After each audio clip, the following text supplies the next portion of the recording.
Buon pomeriggio. Questa Good mattina afternoon. abbiamo This iniziato il morning, we convegno started con una our relazione di Paolo congress Fiorinastro with a sulla scuola presentation di by Paolo psicoterapia Fiorinastri dinamica biopsiche. on the E biopsyche adesso iniziamo il pomeriggio psychotherapy con uno spazio school. And now dedicato we start the alla afternoon with some rivista Il space Sogno della dedicated to the Farfalla, journal rivista Il di Sogno della psichiatria e Farfalla. psicoterapia, It's a psychiatry and e al psychotherapy suo journal. direttore, dottor And Andrea its Masini. director, Professor Andrea Masini. Il collega è psichiatra e He's psicoterapeuta di gruppo di grande highly esperienza. experienced Ha psychiatrist in lavorato group per molti psychotherapies. He anni has nei worked for servizi many pubblici, years in the dove fra public l'altro ha service. diretto una comunità Among other di things, pazienti he led affetti a da community of disturbi patients gravi. with severe disorders. Autore di numerose He's the author pubblicazioni, of ha numerous partecipato a convegni publications. e dibattiti He con una particolare participated in conferences and debates attenzione, with a particular questa credo che sia focus, una and I specificità think this di is Andrea, ai temi one della of Andrea's psichiatria specificities, riguardanti i disturbi on mental mentali e il loro disorders impatto and nella their società. impact on society. Inoltre è docente He's della also a scuola di professor psicoterapia at dinamica the biopsiche, membro Biopsyche del School of consiglio Dynamic scientifico di Psychotherapy and a member of the indirizzo della scientific board Fondazione Massimo of Fagioli. the Massimo Fagioli Foundation. Oggi Andrea Masini ci parlerà Today, della Andrea Masini rivista will che tell ormai è us about giunta this al journal, 33esimo anno. which is Infatti, now il in Sogno its della Farfalla 33rd è year. Il nato Sogno nel della Farfalla was born in 1991 su 1991 un'iniziativa di Domenico Fargnoli, on the che initiative allora of trovò Domenico una casa Farignoli, who editrice. found a publishing house at the E time. sottolineerei che nel And I would panorama like to attuale underline that in dell'editoria today's publishing 33 anni landscape, non sono 33 pochi. years is a lot. E tutto ciò grazie And all anche this all'attuale thanks casa to the editrice L'Asino current d'Oro publishing e house, prima L'Asino ancora le d'Oro, nuove and edizioni before romane che l'ha that, pubblicate two dal Nuove Edizioni 1998 al Romane, which 2009. published it from 1998 to Ora, prima di passare 2009. la parola ad Andrea, Now, before giving the anticiperei floor to alcune Andrea, I considero would like alcune to mention specificità, what I consider originalità to di be questa some rivista. specific In features of particolare ne this individuerei due. uh, Una Il Sogno sta della Farfalla. nell'avvalersi There are basically dell'opera two of them. teorica One lies e in della making use prassi of the di theoretical Massimo work Fagioli, and practice of che Massimo va Fagioli. sottolineato che Oh, oltre and ad this has avere to la be sua underlined. In sostenibilità addition to having fortemente sin strongly dall'inizio, supported it vi ha since the very partecipato con beginning, he tantissimi suoi contributed contributi. with many of his E senza articles, dimenticare without i forgetting suoi continui his stimoli a continuous scrivere e drives a to write confrontarci and con le to principali uh, correnti di pensiero. analyze the main school of L'altra thoughts. specificità della The other rivista feature of this consiste anche, come dire, mi journal, sembra anche una cosa abbastanza inusuale, and I think that this is nell'adesione quite an unusual thing, appassionata, it consists fin in the passionate dall'inizio, di un gruppo contribution di since the colleghi very beginning of a group e of anche di colleagues cultori di and altre also materie. professionals from other Gruppo che nel subjects. tempo è A diventato group sempre più that has numeroso become e bigger and sono bigger coloro over che the fanno years. parte della These are redazione, those who are part del of the comitato editorial editoriale staff, e of che the sono fra i editorial board, collaboratori della and who are rivista. among the collaborators of this journal. Aggiungerei I anche would like che to il Sogno add della that Farfalla Il Sogno della pubblica Farfalla articoli publishes scientifici che scientific riguardano, articles, oltre la psichiatria e la topics psicoterapia, that go anche altri beyond campi del psychiatry and sapere, psychotherapy, other con un fields of knowledge linguaggio, e with questo a credo sia uno language. And I sforzo un think this po' is che an fanno tutti gli effort that autori, all the che il authors più delle make volte that often comprensibile is anche ai non addetti understandable ai lavori. also to E ho non-experts. pensato che questo fosse il And miglior I modo per think that raccogliere this could be the l'eredità best way to dell'esperienza collect the dell'analisi legacy of collettiva. the experience of the Infatti, analisi già collettiva. diversi anni fa, Indeed, a Fagioli few years ago, sosteneva che Fagioli had bisognava argued rendere that questa it was scienza, necessary to make e this intendeva science non solo la psichiatria ma not anche just la teoria della psychiatry, but also nascita, this theory che è or così the birth theory rigorosamente that is scientifica so e strictly che può scientific, sembrare which così may elitaria appear to be alla portata elitist. del maggior So the numero di idea was to persone. make it available to Adesso as many lascio la people as parola ad possible. I Andrea now per give the floor to raccontarci my della colleague rivista. Andrea to tell us about this journal.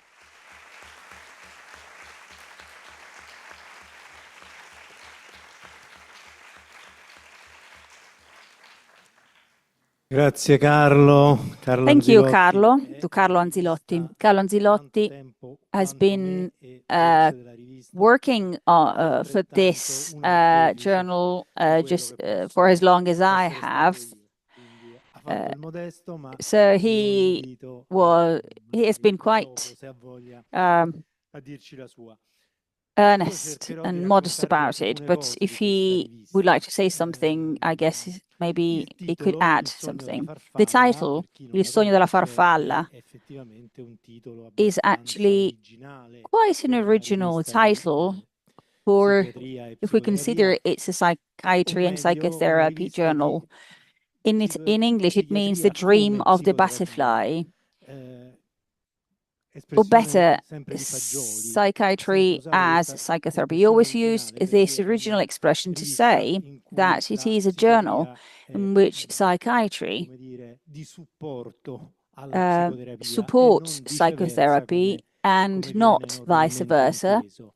as it is normally Perché? Perché la psicoterapia per intended. Fagioli, per noi, per Because la rivista, è psychotherapy for la us, for terapia Fagioli, per it is eccellenza di the qualunque therapy disturbo for psichiatrico, any più leggero o più psychiatric grave che sia. condition, E la psichiatria severe or less severe, supporta la and terapia its psicologica. support, so psychotherapy, the therapy supports Il psychological titolo therapy. della The rivista è di title Fagioli. La storia del was titolo è defined by questa, Fagioli, and the insomma, molti di story voi è of nota. the title, Ora maybe racconto per some of chi you non know la it, but I'd like to conosce. tell it to Prima di those who essere don't know titolo della it. rivista, Before l'anno being the prima, title of the journal, the year Fagioli before, aveva scritto una Fagioli had sceneggiatura written a script per un film di Marco for a Bellocchio che film by poi è Marco stato Bellocchio, realizzato, which was il cui then titolo era appunto Il created, sogno della which farfalla. The Dream Stamattina of è the stato Butterfly, Il aggiornato Sogno della e Farfalla. Someone mentioned it this morning. racconta il film e la sceneggiatura And the la script and the storia di un film are ragazzo che non about the parla. story of a Non parla young non man perché è who does muto, not talk, non not perché non because sa he's mute, parlare, ma perché but ha because deciso di non parlare, he di vivere la decided sua not to vita speak anymore and to live his life senza parlare, e forse proprio per without questo, uttering nonostante words. questo, fa And una maybe vita because of this, or despite interessantissima, of this, he piena makes a very interesting life, di emozioni e full di of emotions esperienze and of experiences, straordinarie. extraordinary experiences. Forse faceva parte di quel Maybe filo it di was Fagioli, part ma io of qui that invento thread che defined by portò a una Fagioli, and I'm famosa inventing creazione, it. mi è It venuta in led mente to a famous adesso, presentation that che has just era come to my mind, parlare non è which necessario. was speaking is not necessary.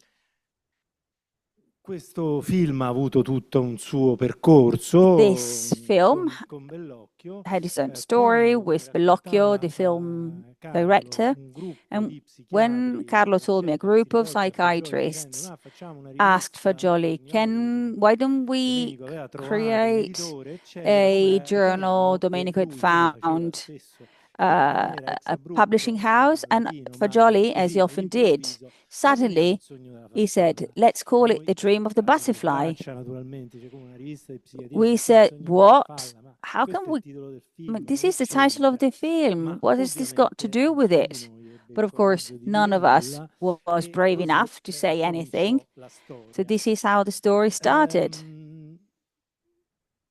Dopodiché sono passati 33 anni So e qualche 33 pensiero years ce have gone l'abbiamo fatto. by, Io ho fatto i and miei, naturalmente. I Perché mean, l'ha we all chiamato Il sogno della developed farfalla? different ideas, and we, La farfalla, especially about the title, effettivamente, the butterfly. la sceneggiatura del film, I cioè mean, dal titolo, o meglio, dalla starting with sceneggiatura the del film, title of che the nel film non script ci of the sono film, farfalle, because in the films there are no butterflies. cominciò ad essere un personaggio importante della nostra storia. So this butterfly E started being an dico, important faccio vedere la character. banalità. I would like È to questa, ma show non è una you. banalità, This is not nel senso che è a parte banal integrante di questa thing. lunga storia. It's part of this long story. I libri di Fagioli hanno Fagioli's avuto per books 20 anni for 20 copertine blu years had con blue l'immagine covers di Amore, with the Psiche e image of Canova, love quella and famosissima Psyche immagine by in cui Canova. Amore con le ali So piegate love abbraccia with Psiche. its full wings embraces Un Psyche. bel giorno One Fagioli nel day, 2007 Fagioli in fece tutte le 2007, copertine rosse, che he sono started quelle che having ancora all oggi red avete covers, ricevuto, e the ones that you cambiò see l'immagine di today, and psiche he changed e the image of love mise and questa psyche, and he che è chose this, cosiddetta amore psiche stante perché stanno in which piedi is called e in this mezzo c'è questa standing love farfalla. and psyche, and there's this butterfly in the middle. Farfalla che peraltro non si capisce It se is è not clear amore che sta if offrendo a psiche questa if love farfalla is offering the o butterfly al to contrario psyche, è or if psiche on the che other la way psiche la prende round o al and contrario psyche è takes it, psiche che or if on the avendo other la way farfalla in around it is mano la sta psyche. ponendo She nella has mano love in her hands di and in her amore. hands, and actually Questo per hands dire, it visto over che to il tema love. di questo bellissimo As convegno the topic è of this appunto fantastic, psiche incredible ed conference arte, in is qualche modo, psyche and psicoterapia ed art, arte, psychotherapy and art. ma qui l'arte non si capisce, I non si mean, fa art capire. Ecco, is not gli artisti understood Canova here. non ci spiega So the perché artist ha Canova messo sta does not farfalla e che cosa explain diavolo why he volesse added this intendere. butterfly and E what he così meant Fagioli by non ci adding spiegò this. mai Fagioli il titolo never, di in the same questa way, Fagioli never rivista, né ci explained to spiegò us the mai title perché for this cambiò journal la and copertina delle sue why he riviste, changed dei suoi the libri o il covers of colore his books. dal He blu. changed the cover, so E from quindi, se blue to volete, red, poi vi and the posso, image. If you come dire, want, offrire le mie I would like to offer you elucubrazioni, i miei pensieri su my questo. musings about Questa è this. la prima copertina, This is the quella del first cover 92 o il dating 91, la back rivista to è stata pensata nel 1991. 91, il It primo was numero è conceived in del 91, and the first issue 1992, quindi dates appunto back to 33 anni fa. 1992, so 33 years Questa ago. copertina è disegnata This da cover Fagioli. was designed by Anche qui, Fagioli. quando la fece, ci prese un colpo. When he drew Che it, vuol we were dire? all taken aback and we C'è thought, sicuramente una what does he farfalla in mean? mezzo, molto Yes, there stilizzata, is a e stylized questa butterfly in the striscia middle, azzurra, and then blu. there's this blue Azzurra line. non lo avrebbe accettato come, It's come like, mio commento, no, I mean, blu. blue. He wouldn't have liked me to say light blue. Blue. Rosso è sempre stato The un colore red, the color fondamentale red has della always nostra been a ricerca fundamental perché color for in our qualche modo research, anche because somehow, tante volte in modo onirico si because in a lega al dreamlike way, discorso it della is vitalità linked che è to centrale nella the issue teoria di of Fagioli. vitality, which is central Realtà to Fagioli's umana theory, così this human importante, reality, così which is so naturale, important, so natural, che non va confusa ovviamente that con la should forza not fisica be ed è mixed una up with physical capacità strength. di So it reagire, is forse the avrebbe detto ability to anni dopo, react, maybe, di Fagioli would have una said years forza later. con cui reagisce So a il strength nostro with which corpo our body reacts e la nostra mente, and our mind che è sempre stata reacts, simbolizzata dal that has colore always rosso, been mentre il blu represented by era il colore, red, o meglio, while nelle blue, nostre at least ricerche, era il in our colore del research, mare, blue quindi in is the color qualche of the modo sea. faceva riferimento So al somehow it was discorso della referring nascita. to Ma the detto questo, aspect credo of di birth. non avervi aiutato I'm not sure molto. I've helped you Chiaramente a lot, più actually. chiara è Clearly, la parola sogno. the Ecco, word il dream sogno is much per clearer. noi, l'abbiamo detto, abbiamo avuto Dreams for tante magnifiche us, relazioni, è proprio we've il heard about cuore della dreams psicoterapia. in La many nostra psicoterapia, presentations. raccontato Francesca Fagioli, Francesca è Fagioli nella has talked interpretazione about dei it. sogni, è questa Our psychotherapy is based sfida, on the è vero, interpretation of lanciata dalla dreams. psicanalisi di So Freud, this was ma launched poi, secondo by noi, Freud's abbandonata, psychoanalysis, but then, according to us, it di was capire abandoned. The idea l'inconscio is to attraverso understand the queste unconscious through realtà che ognuno di this noi reality sperimenta which we nella all propria vita. experience Svegliarsi al in mattino, our own life. trovarsi So waking up in the con delle morning, immagini finding che si chiama ourselves with sogno. images which Allora, we call il dreams. sogno ha a che fare con la So the psicoterapia. dream has got to do with Ma psychotherapy. siccome poi Freud But then ci confonde un po', Freud ma confuses con la us a bit. farfalla che But diamine what about c'entra? the Ecco, è butterfly? What has all possibile this got to do with pensare the butterfly? Can we al sogno della think farfalla? Che cosa about the voleva dire dream of the Fagioli con questo butterfly? titolo? What did Fagioli wanted Non lo so, to, non what lo did he so, want to ripeto, say with lui this non title? lo ha I don't mai know. spiegato. He never explained it. Cioè, l'immagine della farfalla è The un'immagine image of the bellissima, sia butterfly in is a quanto beautiful image, meraviglioso insetto, as it is a sia marvelous con la sua insect, realtà but also because of its own reality. So it's used to be an insect in a cocoon, and at some point it comes out of a cocoon and it transforms into this beautiful animal with colorful wings. Maybe this is what he wanted to say with this title, the transformation, a word that was mentioned in many presentations in today.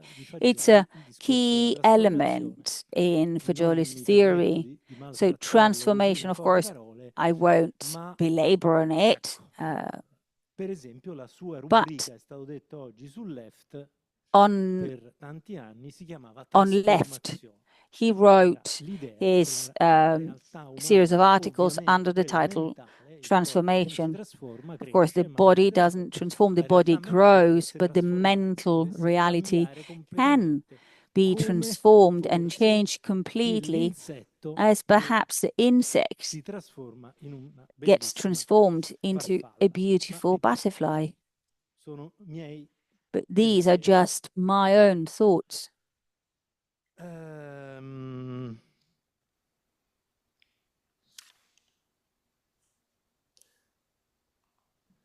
Questa è la copertina attuale.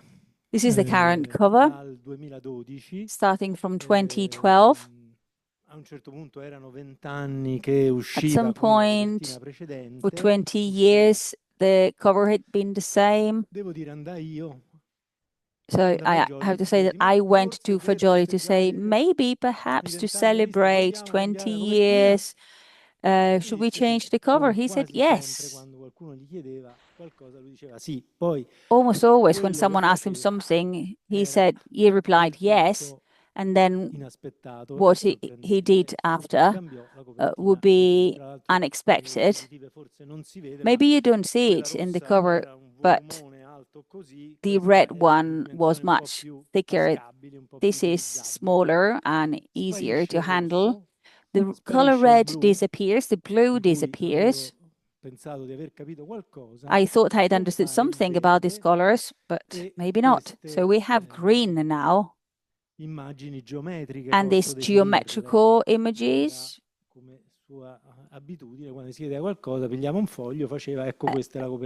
So what he normally did was, okay, he just drew something and said, okay, this is the cover, the new cover. Nobody thought of, I mean, he didn't have to think about it. So he reacted promptly, and this is the cover that emerged. I can only give you a few more trivial things about this cover. What I can understand is that the other cover that Fagioli didn't understand, didn't explain, sorry, anything. We have the image of Standing, Love and Psyche, the same that had been appearing on the cover of his own books, the first 4 books. For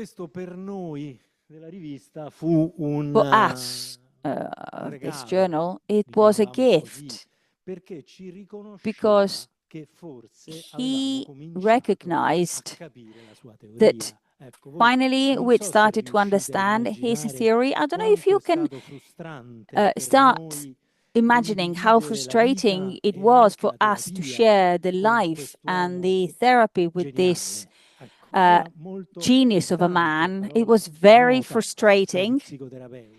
Word that is known and familiar to psychotherapists. Often, very often, all the time, Fagioli would tell us, you haven't understood anything at all, referring to his theory.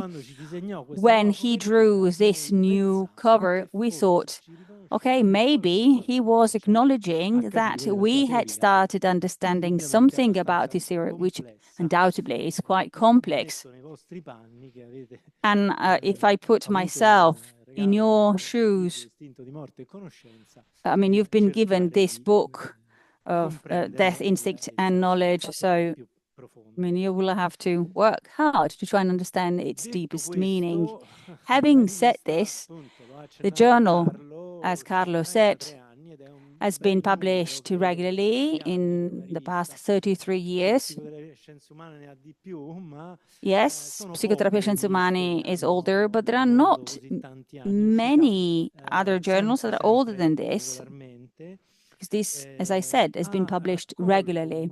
It collected a group of psychiatrists and psychologists, psychotherapists around it, which, I mean, we always listed the name of the colleagues who recognize themselves in this journal, and we've always published it, the list. It is not strictly about psychiatry or psychotherapy. We published a lot of articles that are more cultural, if you will, because in our idea of psychotherapy or psychiatry, culture has a lot to do. Science for Fagioli has always been an extremely rigorous topic, and as it should, but in our field, different, very different from the medicine of the body. And so therefore, it constantly feels all the influences, and especially the cultural influences. And so we published articles about philosophy, about history, of course, where we saw a link, a connection with psychiatry and psychotherapy. Carlo said it much better before. The idea is that this journal should not simply be for experts, such as Analisi Collettiva. It was not just limited to psychiatrists and psychologists. We were a very small minority compared to people who had completely different jobs. Maybe Carlo has repeated and said it. We published during these 33 years 4 issues per year, with everything that Fagioli said during public conferences, debates, sometimes in less public contexts, convinced that everything that he said was worth collecting and make it usable, because there were always original and new ideas there. Difficult to imagine if you haven't seen him, but it is like this, and if you wish to see it, all the issues of the magazine, thanks to the editor, are available also online.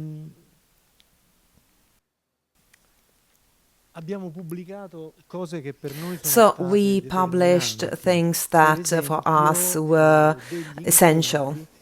For example, some meetings that we have done for many years with Fagioli.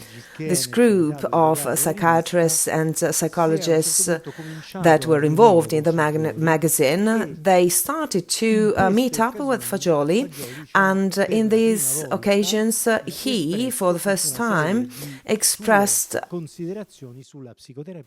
many considerations and ideas on psychotherapy, on the way of doing psychotherapy, and in particular on the group psychotherapy that he did for years, which is Analisi Collettiva.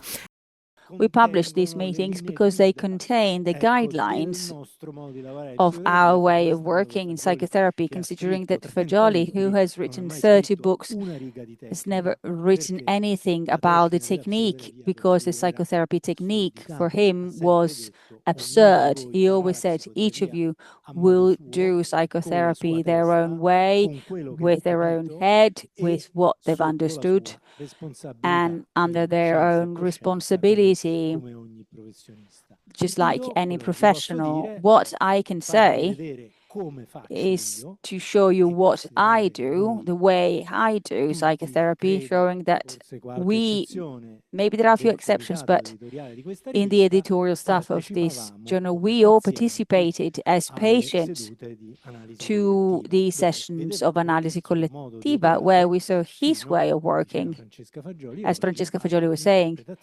and we got until the interpretation of dreams, the way he did interpretation of the dreams. Having said this, I've probably spoken too long. I could go on talking about this journal for hours. Maybe it's better if you take a look at it. Thank you very much.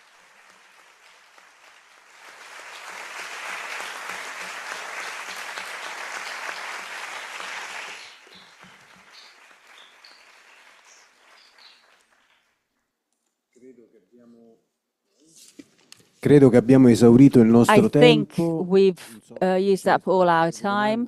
I don't know, do we have time for questions?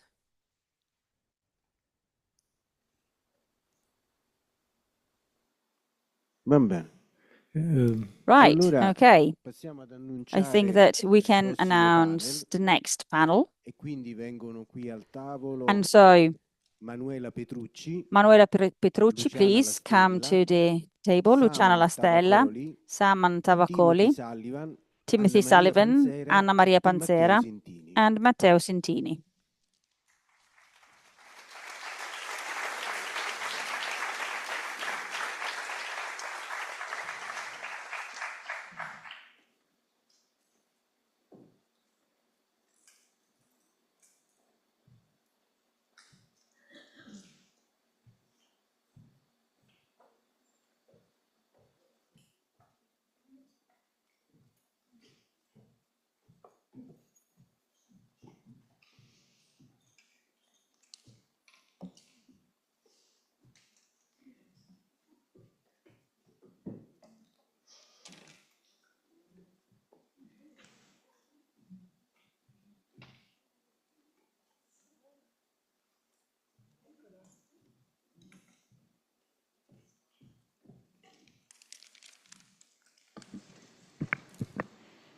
Good afternoon. Thank you. I'm very pleased to be here and to participate in this conference and to chair this wonderful group of speakers. First of all, I would like to introduce Luciana Lastella.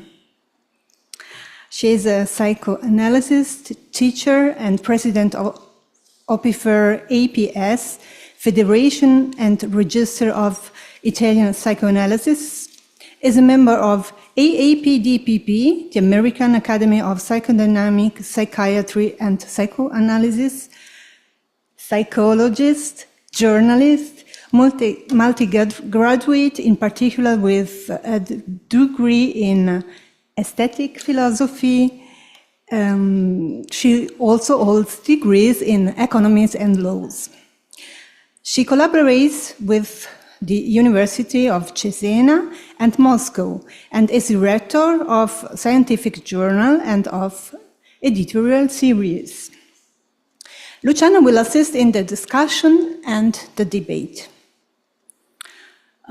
We have about 30 minutes after oral presentation, and our first speaker today is Saman Tavakoli from Iran. He couldn't be here personally, but he was so kind to send us a video of his presentation, and thank you very much for the organization of this. Saman, just two words, is the chair of the Psychoanalysis in Psychiatry section of the World Psychiatry Association. He practices and teaches in Tehran, Iran, where he has organized international psychoanalytic congresses and is active in the Iranian Psychiatric Association. He served as president of the Iranian Psychotherapy Association, which recently became a member society of the World Federation for Psychotherapy. So, I think we are ready for his presentation through the video.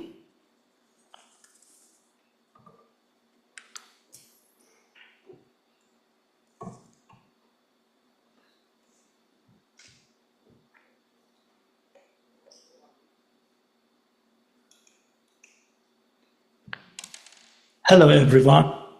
My name is Saman Tavakoli. I'm a psychiatrist based in Tehran and currently the chair of the Psychoanalysis in Psychiatry section of the World Psychiatric Association. I'm honored to be speaking at this esteemed Congress.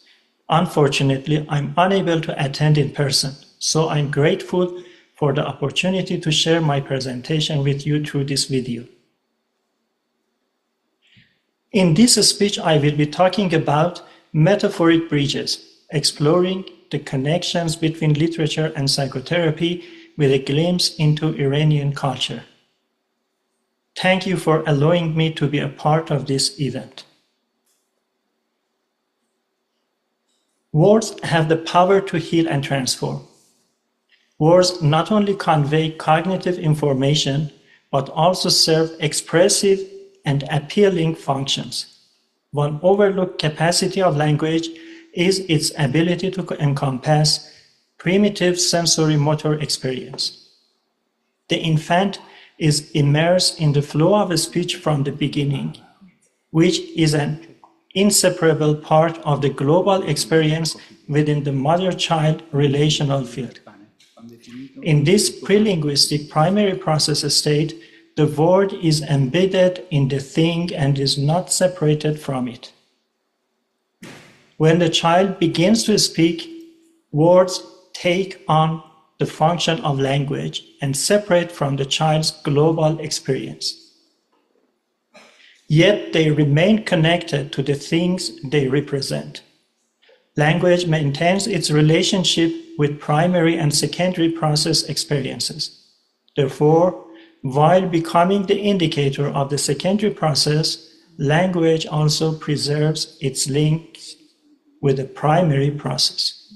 Thus, besides transferring cognitive information, language can evoke bodily and somatic states in the listener.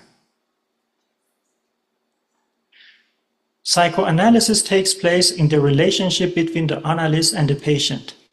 In this relationship, understanding arises from the language's capacity to evoke in the listener's mind a state like that experienced by the speaker. The expressive capacity of language is crucial for transferring the patient's experience to the analyst. This capacity cannot be fully realized through the explicit content of the exchanged messages. The psychoanalyst needs to look beyond the literal meaning of the patient's words. The patient free associates, and the analyst, in a state of free-floating attention, listens with his third ear to the patient. The psychoanalyst's task involves pattern recognition, in which attending to his own responses is vital. He must enter a transference relationship with the patient to read and understand his unconscious responses.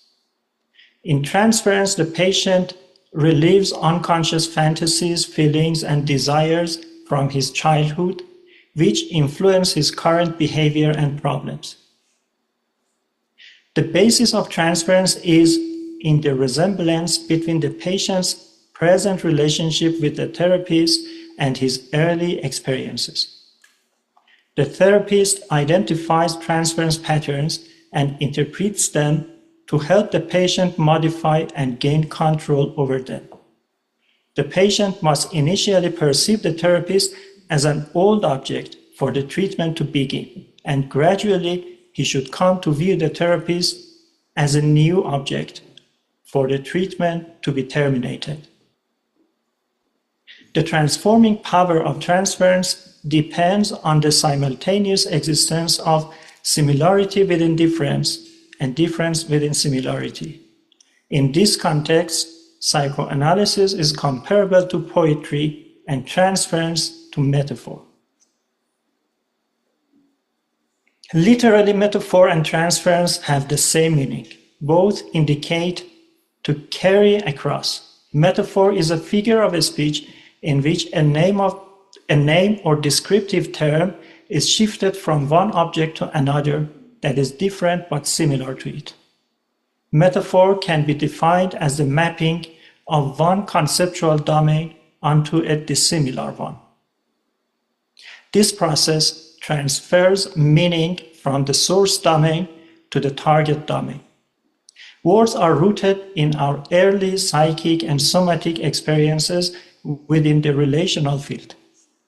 Metaphors have their origin in the body, and metaphorical language has the unique potential to express pre-linguistic sensory-motor feelings. When we lack words to express our inner feelings, metaphor conveys them. It is through the use of metaphors that we organize our vague experiences. So it is not surprising that somatosensory experiences and affective states are transformed into metaphors to be understandable. Metaphor joins the unknown with the known, blending the new with the old, and giving a sense of familiarity to the unfamiliar. Metaphor highlights the similarity while concealing the difference. It joins fact with fantasy, internal with external, and new with old, much like transference links current relationship with early childhood experiences. Human thought processes are largely metaphorical, and our conceptual system has a predominantly metaphorical nature. Metaphors are overdetermined and result from psycholinguistic processes like displacement and condensation that link the body, language, and mind. Thus, metaphors both express and suppress desires that have not entered formal discourse or have been excluded from it. In psychoanalysis, although communication between patient and analyst primarily occurs through speech, the therapist's initial responses to the patient is often bodily and emotional. We never have direct and immediate access to another person's emotions. To better comprehend patient's inner world, we utilize metaphors that are originally rooted in bodily experiences.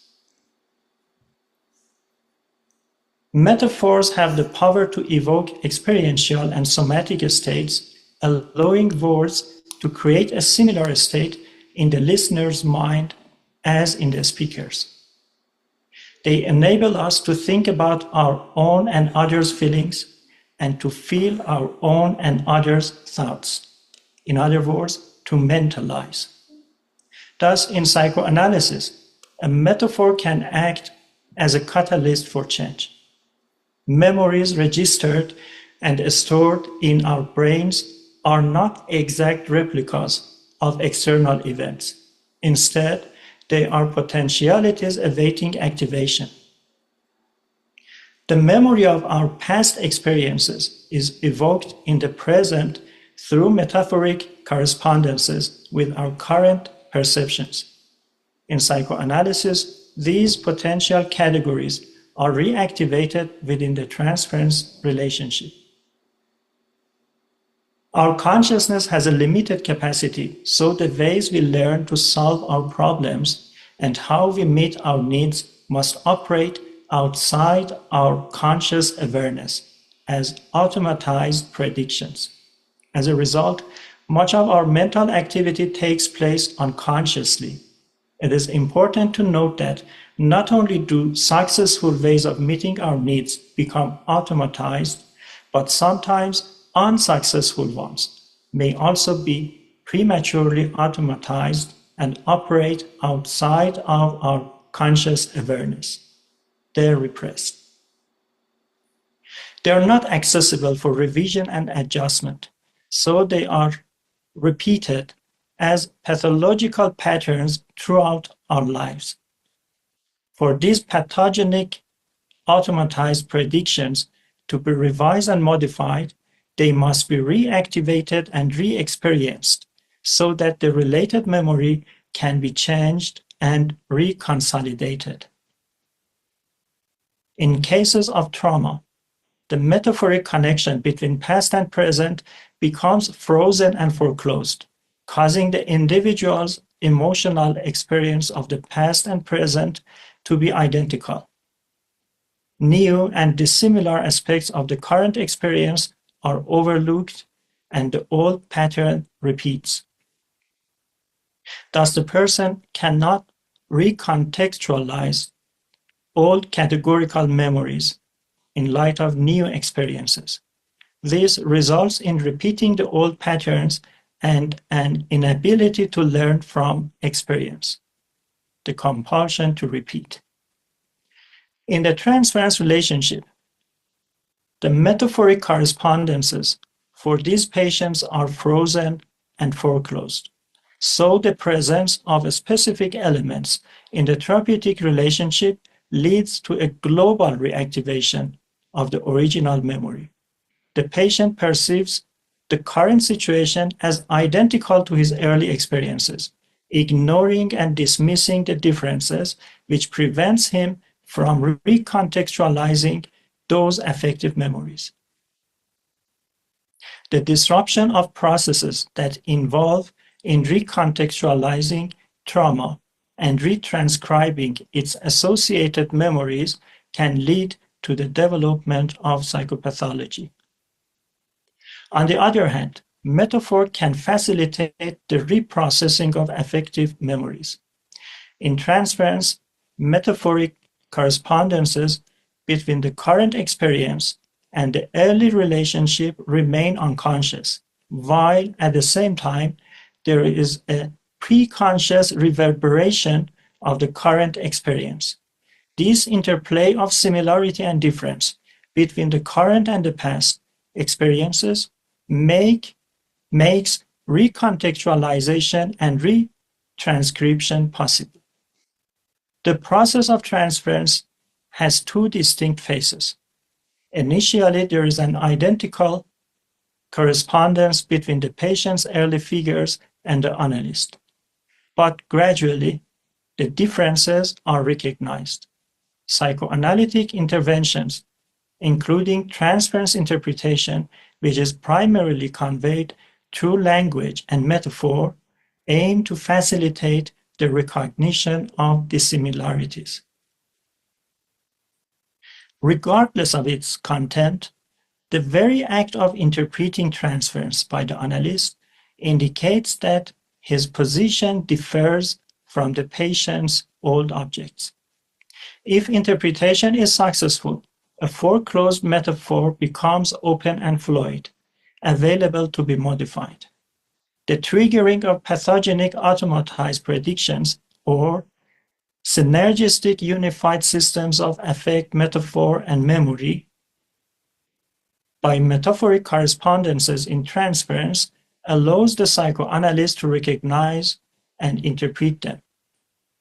Repeated interpretation of these patterns in different transferential situations and linking them to the patient's past and current extratransferential experiences throughout the course of analysis leads to their reprocessing, recontextualizing, retranscribing, and reconsolidating. In conclusion, it is important to note that metaphors are constructed within the matrix of cultural relationships and partly shaped by them. In collectivist societies, the individuation process differs from that in individualist societies. This leads to an interdependent collective self rather than an independent individuated one. Therefore, the personality structure in collectivist societies can be seen as comprising private and public layers, which are defined by their relationship with and distance from the society. In these societies, a significant part of the person's problems arises not from intrapsychic conflicts, but rather from the clash between an individual's desires and societal demands. These can be addressed through specific social adaptation skills instead of intrapsychic defense mechanisms. For instance, in public, people conform to societal expectations by making a compromise between their own preferences and cultural norms, musayyara, while satisfying their desires in private, istighaba, which must remain hidden from the society's eyes. Freud used the metaphor of an iceberg to conceptualize his model of the mind. The metaphor of interior-exterior, andaruni-biruni, borrowed from traditional Iranian architecture, might be more appropriate for conceptualizing the self in a collectivist society. The influence of this cultural characteristic is evident in the use of container metaphors in literature. For instance, the metaphors inner and outer may convey specific emotional connotations as demonstrated in these examples from Hafiz Shiraz, the celebrated 14th century Iranian poet. واعظان کین جلوه در محراب و منبر می کنند چون به خلوت می روند آن کار دیگر می کنند. Preachers often present one persona in front of others, but when they are alone, they may act in ways that are inconsistent with their public image. گفت آن یار کزو گشت سر دار بلند جرمش آن بود که اسرار هویدا می کرد. So, what is inside must be kept hidden, because revealing the inner secret can cost lives. And finally, حالی درون پرده بسی فتنه می رود تا آن زمان که پرده برافتد جها کنند. Hidden calamities occur unnoticed, but one day truth will emerge. Thank you for your attention and for the opportunity to share my insight with all of you. Goodbye.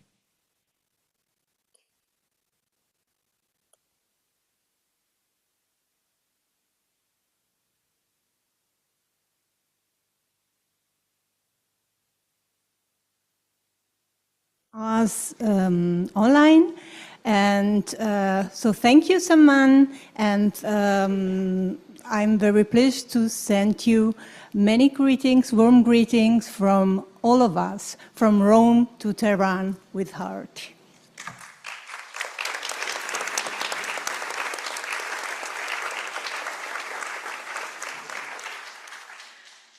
The next speaker is Timothy Sullivan.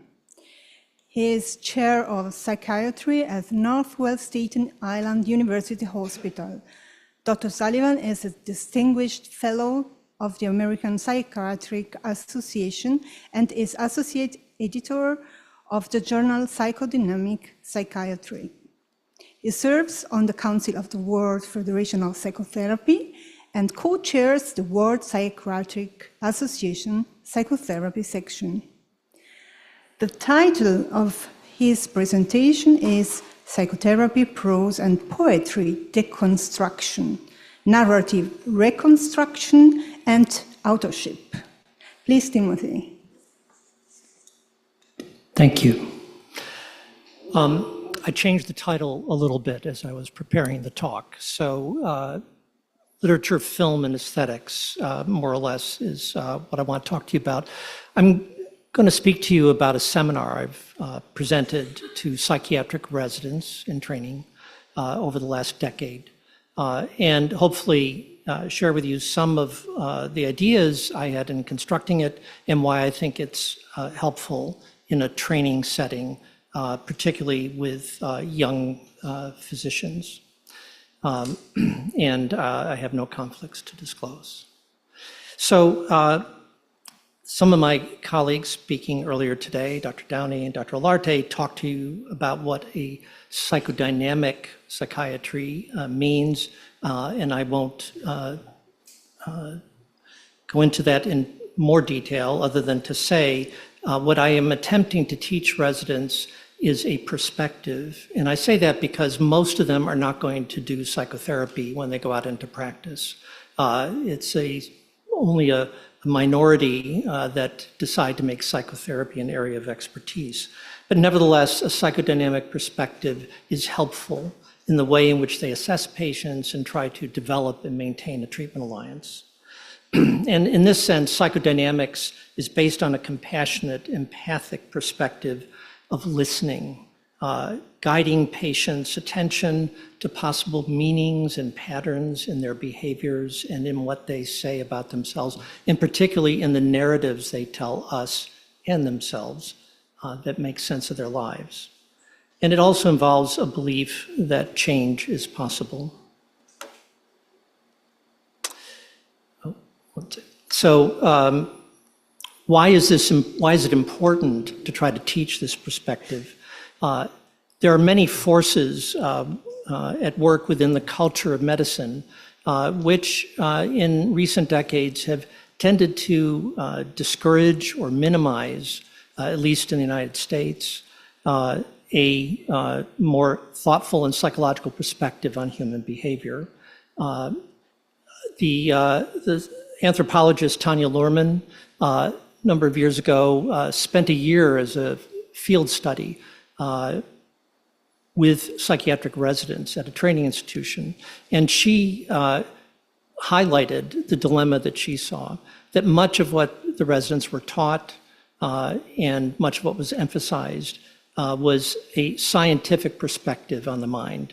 And that that perspective involved not just a bias, but also a way of thinking about the mind, which she saw as being at odds with the other things that some of the faculty were trying to teach residents that were more humanistic. And I think we could look at this as being two cognitive styles that psychiatrists have to bridge. One is categorizing, defining things, coming up with answers that constrain ambiguity. And on the other, the humanistic perspective means finding resonance in our experience with patients and being able to awaken to the person that we're sitting with and helping in that way to have a more complete story to share with them about their own experience. To teach psychodynamic listening requires us and requires the psychiatrist to listen closely, to attend patiently and slowly to what the patient says, because that allows empathy and imagination, time and space to develop. It means attending to the word choices that patients make, the phrases that they use, because those words and phrases are like nodes that connect to other meanings and help us to deepen our understanding of what patients are communicating to us. And I think if I had to summarize it, in a phrase, it's to ask why this particular narrative in this way and why now?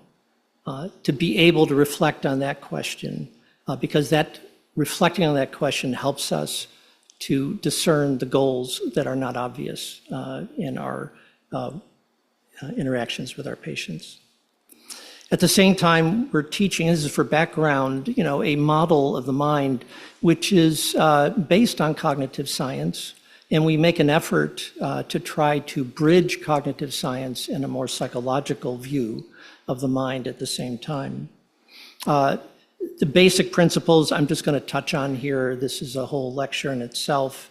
But the notion that consciousness is itself a construct is something that is produced by the mind for a purpose. And that the goals that the mind has determine the content of consciousness, which is inherently adaptive and active. And that when we talk about the mind, we are really talking about the unconscious itself, not the unconscious that's a dark place, that's mysterious, but the unconscious mind or mind, which is what helps us to adapt, to thrive, to survive, and importantly, to be creative. We also look at the evidence that memory itself is vulnerable.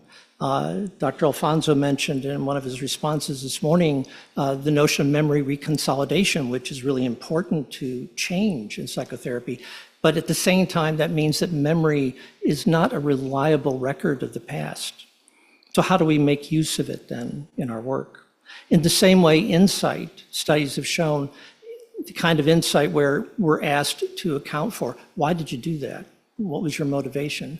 It turns out we're really not very good at accounting for our own motivations, and particularly in noticing all the things that may be influencing us. In particular, our reputational demand, that is the part of us that is always representing ourselves to others. So approaching the mind with assumptions is a risky prospect. It's kind of like the Heisenberg uncertainty principle. As soon as we're looking at it and measuring it, it changes in response to the lens that we use. And yet, evolution's provided us with this consciousness, this capacity to have a narrative about ourselves, and that narrative is a crucial part of who we are. So why do we then use literature? Why do I use literature and film in teaching residents about psychodynamics? We want to teach residents how to listen and what to listen for.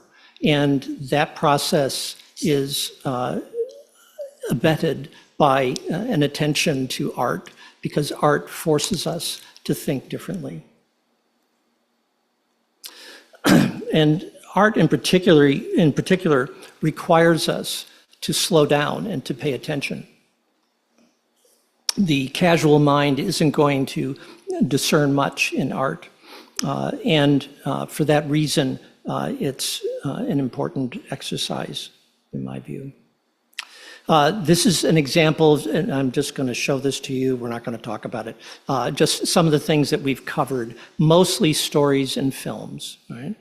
But I've also made use of poetry, because poetry, importantly, teaches about attending to words. Why is that word in that particular place? And how does that open our understanding of the work of art? A few years ago, I took our resident group to the Whitney Museum in New York to see an Edward Hopper retrospective. And I had them read some poetry by E.E. Cummings at the same time. They were contemporaries and had a similar view on culture and the world they lived in. And as we were going around the exhibit, I remember one of the residents was very eager to come up to me and point out all the things he was learning about Hopper and the kind of elements and so forth. And as I reflected on it, what he was doing was categorizing. He was thinking in a kind of almost checklist way about what is this art supposed to be telling me. And ironically, some weeks later, that particular resident, as we were in a class talking about psychodynamic listening, I was talking about empathy. And I said, well, you know, you're really empathizing with the patient when you feel what they're feeling. And the resident stopped me and said, by feel, you mean understand, right? And so I had to pause and talk with him about the fact that they're not the same thing, that feeling requires an openness in us, which is really important if we're going to do work that we would consider psychodynamic and therefore meaningful. Art can shape the mind because of how it forces us to think, and the way in which art, whether images or words, causes us to consider alternative meanings and to force us, as others have said in talks over the past 2 days, to tolerate uncertainty and ambiguity, because it's only in that uncertainty and ambiguity that there is the possibility of creativity and imaginative change. So a poet I like who's not easy is Paul Muldoon. He's an Irish poet. And this is a poem of his, which we'll try to read through quickly. And I'm going to sort of read it faster than it ought to be read, but hopefully the translators can keep up. It was so cold last night, the water in the barrel grew a sod of water. I asked Taggart and McKennesby to come over, and we sawed and sawed for half an hour until, using a crowbar as a lever in the way Archimedes always said would shift the balance, we were somehow able to maneuver out and finally stand on its side in the snow, that 15 or 18-inch thick manhole cover. And now the poem in the second half, the artist, having created this elaborate image, is going to turn it on its head, as it were, playfully, and change what the poem is about. That manhole cover was surely no more ice than our McKennesby and Taggart still of this earth. When I squinted through it, I saw Lefty Clary on Siotok, grinning from both ends of the school photograph, having juked behind the 3D breast of us to meet the Kodak's leisurely pan. 2 places at once, was it, or 1 place twice? So to try to help residents, for example, find their way into this poem, I point out, look at the words or the images that stand out first. Why Archimedes? What was it about Archimedes? Well, he did invent the lever, but he also invented the lens. And that big piece of ice turned on its side became a lens, something you see through. And in the second half of the poem, the poet is looking through it. To squinny means in Irish to look through something. The poet is looking through this lens at something, and we're wondering, what is that something about? Well, the other interesting thing about Archimedes is he used his lens, by legend anyway, to focus the sun's rays to set alight the Roman ships which were besieging Syracuse in his time, a couple hundred years BC. And when you think about Romans and Ireland, you think about the Roman Catholic Church. And it turns out McKennesby and Taggart are Irish words that mean son of a bishop and son of a priest. And then and Ansiotak, by the way, just means left-handed. It's a Gaelic word for left-handed. So when you understand that, the poem starts to reveal itself, and especially when you understand that Muldoon wrote this shortly after a very well-known bishop in Ireland admitted that he had fathered a child some decades before, which was a great scandal. And this poem becomes Muldoon's reflection on his culture and on the church and on the process of looking back, because, as the last line says, to be in one place twice means to remember. So Ruskin talked about art as being something that comes not wholly out of the mind's control. And I think that's also the case when we interpret art.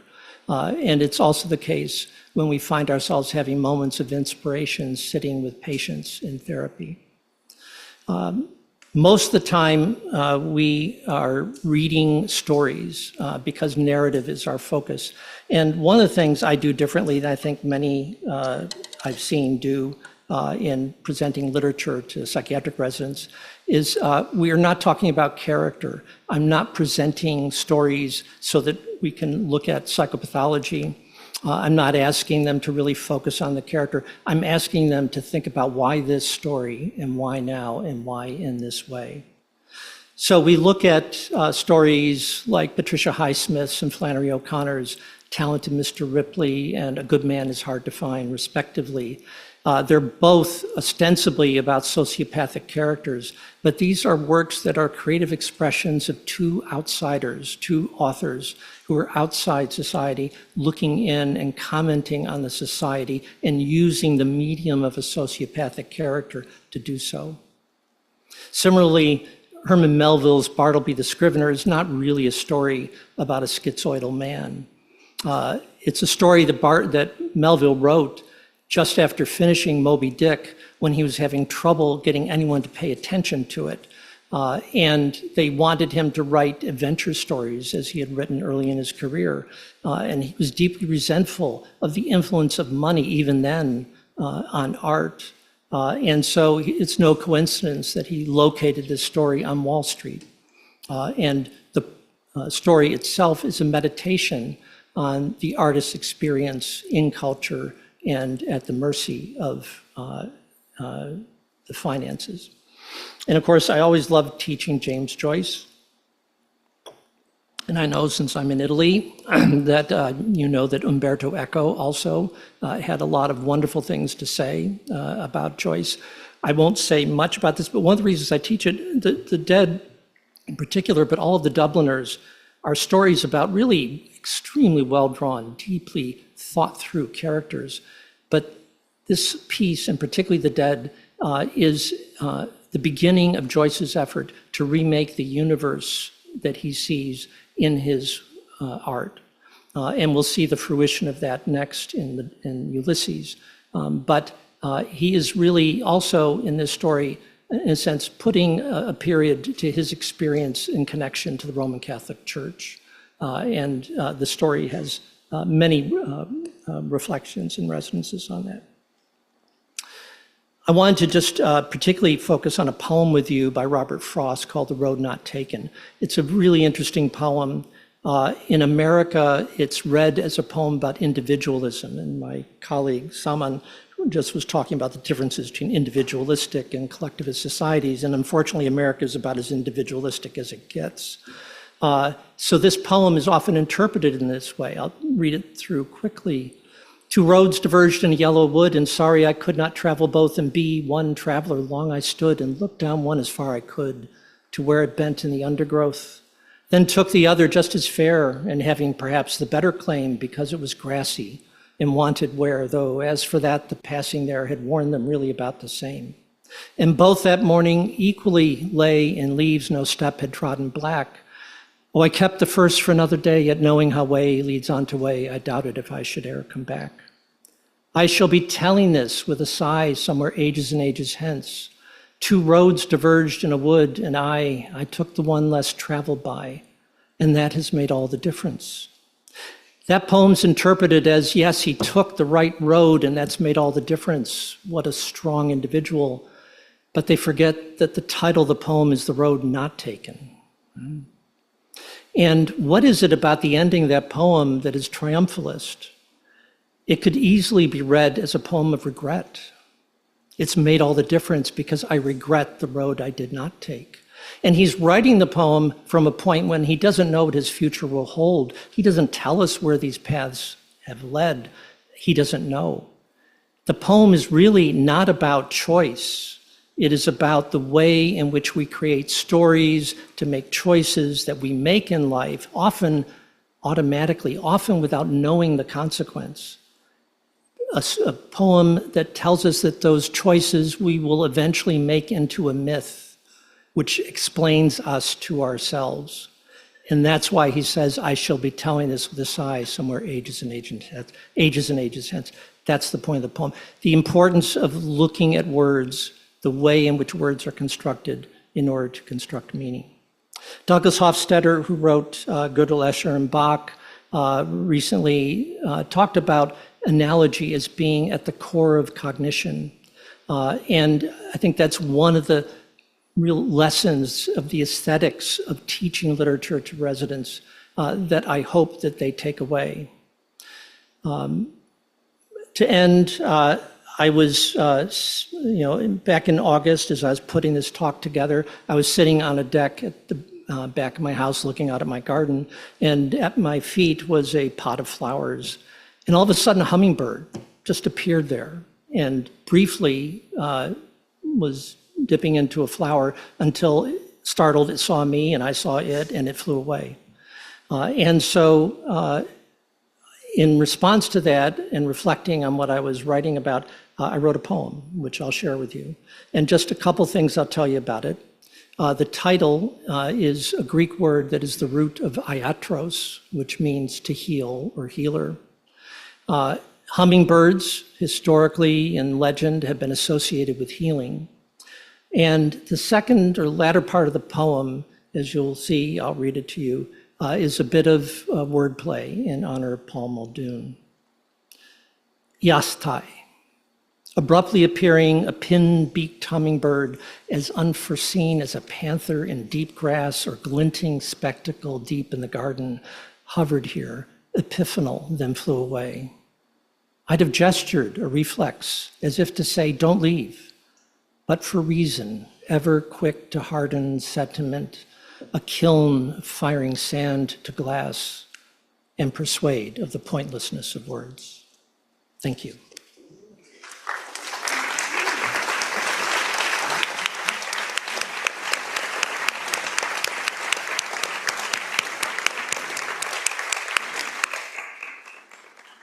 Thank you, Timothy, for this insightful presentation. The third speaker is Anna Maria Panzera.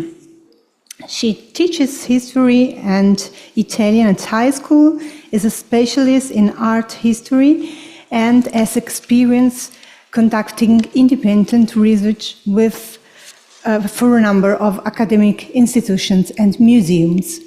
She wrote several books about Caravaggio, Giordano Bruno, Canova, Camille Claudel, and women art in general. She now teaches at the National Institute of Roman Studies. She will tell us about an open topic, from art psychology to art as a psychic act, new perspective on creativity and images. Please.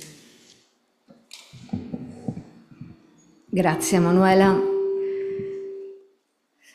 e ringrazio anche tutti coloro che mi hanno invitato a partecipare al convegno, tutti gli Thank you, enti, Manuela, and thank you to those who invited me to participate to this Congress. And I need to confess that when I was invited, I had a sort of shocking confusion when I heard the title of this initiative, because even if there is some inevitability in the title, at the same time it is difficult to easily summarize, and it is difficult to find a direction in these speeches, and it seems that the more you go towards the object of your research, the more it sinks into new emergencies.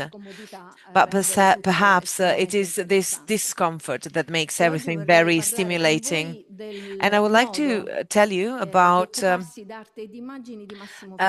way Massimo Fagioli dealt with art and images. We know that he developed a psychiatric science that made him one of the greatest theorists of our time. But he has also dealt with art in theory and in practice, and he has been spanning on, or he was spanning on many aspects, investigated the mental image, clarifying its origin, but also the aspects hidden behind a word. He dealt with visual images and their mediality, or better, it's their objecthood that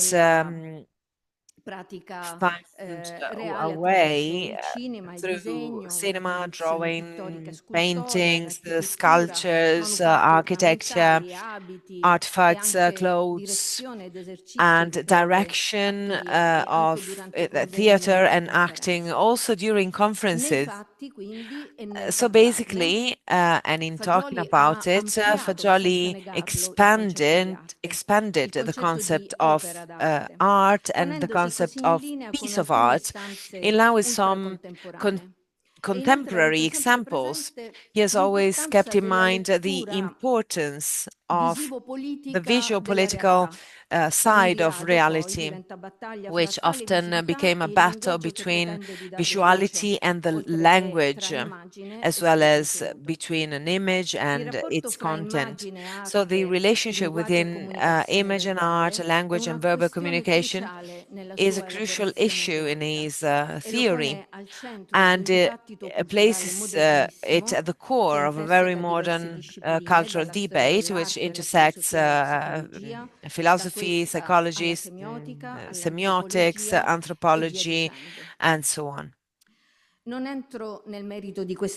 will not analyze these just with a few notes, but I would like to recall instead his interest in art that Fagioli had since the 50s when he was starting his degree in medicine and surgery in Rome. And at the same time, he was following the lessons of an art historian, Leonello Venturi, who in 1953 was also part of the executive committee of the Great Exhibition on Picasso, which was held at the National Gallery. Fagioli tells about this during his lectures at the University of Chieti in 2005. He said that Venturi told art the way of using the light, of painters, and so on. But Fagioli, was trying to put together the word language with images. And I quote, I tried to bring this word from the usual meaning of verbal thought, articulated speech, sound of words to images. Idea and image that are together. So I say that this must be a language.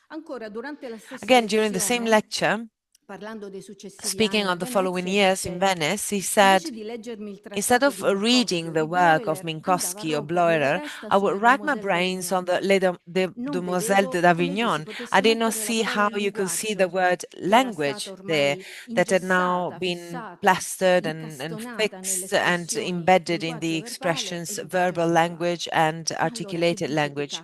So what does Picasso say? He wants to tell us something as if he had a language that is not spoken, that is not made of letters or words, but it is a language made of images. Those who, as art historians, hear about it in these terms might think that this combination is not actually a problem, because we are used to use it when we talk about personal style of many authors, when we recognize the autography of a work from a particular brushstroke or a sign is on the canvas. We call it language, in fact, composed by who made it through the tangible matter that is under their hands. But in writing of a language that is not spoken or articulated also through the drive of a view of a painting by Picasso, Fagioli speaks about something else. In this case, not only of a non-spoken language, but not even a coded language, but yet capable of taking an original form and shape and expressing our communication. The disarticulation of the retinal figure cooperated by the artist, act of the imagination, shows the psychiatrist the activity of shaping the world by reinventing its main points. And this, far from being the symptom of a alteration in perceptions, accounts for a movement of the mind, of a thought that reacts and communicates it without words. And after all, of a word that comes from the same sensitivity together with vision. In the 70s, the publication of Death, Instinct and Knowledge was an interruption with respect, to the entire previous psychoanalytic tradition, but it also supplies the cornerstones of a theory of creativity, the theoretical formulation of the disappearance fantasy that was under the drive of propulsion. It gives also the idea of power, the idea of the image without a shape, which is created in the mind immediately after a first foundation of thought, which is also the biological capacity of the mind to carry out a creative movement that came from the sensation and reaction of the body that can be then, let's say, dressed up in words and forms and shapes. It is a decisive revolution, not only for the specific contents, which psychiatrists are able to explain better than me, for sure, but for the way in which they are explained. Reading Fagioli's books, the peculiarity of the used terms is very clear. these make visible the mysterious language of silent images, as Fagioli said.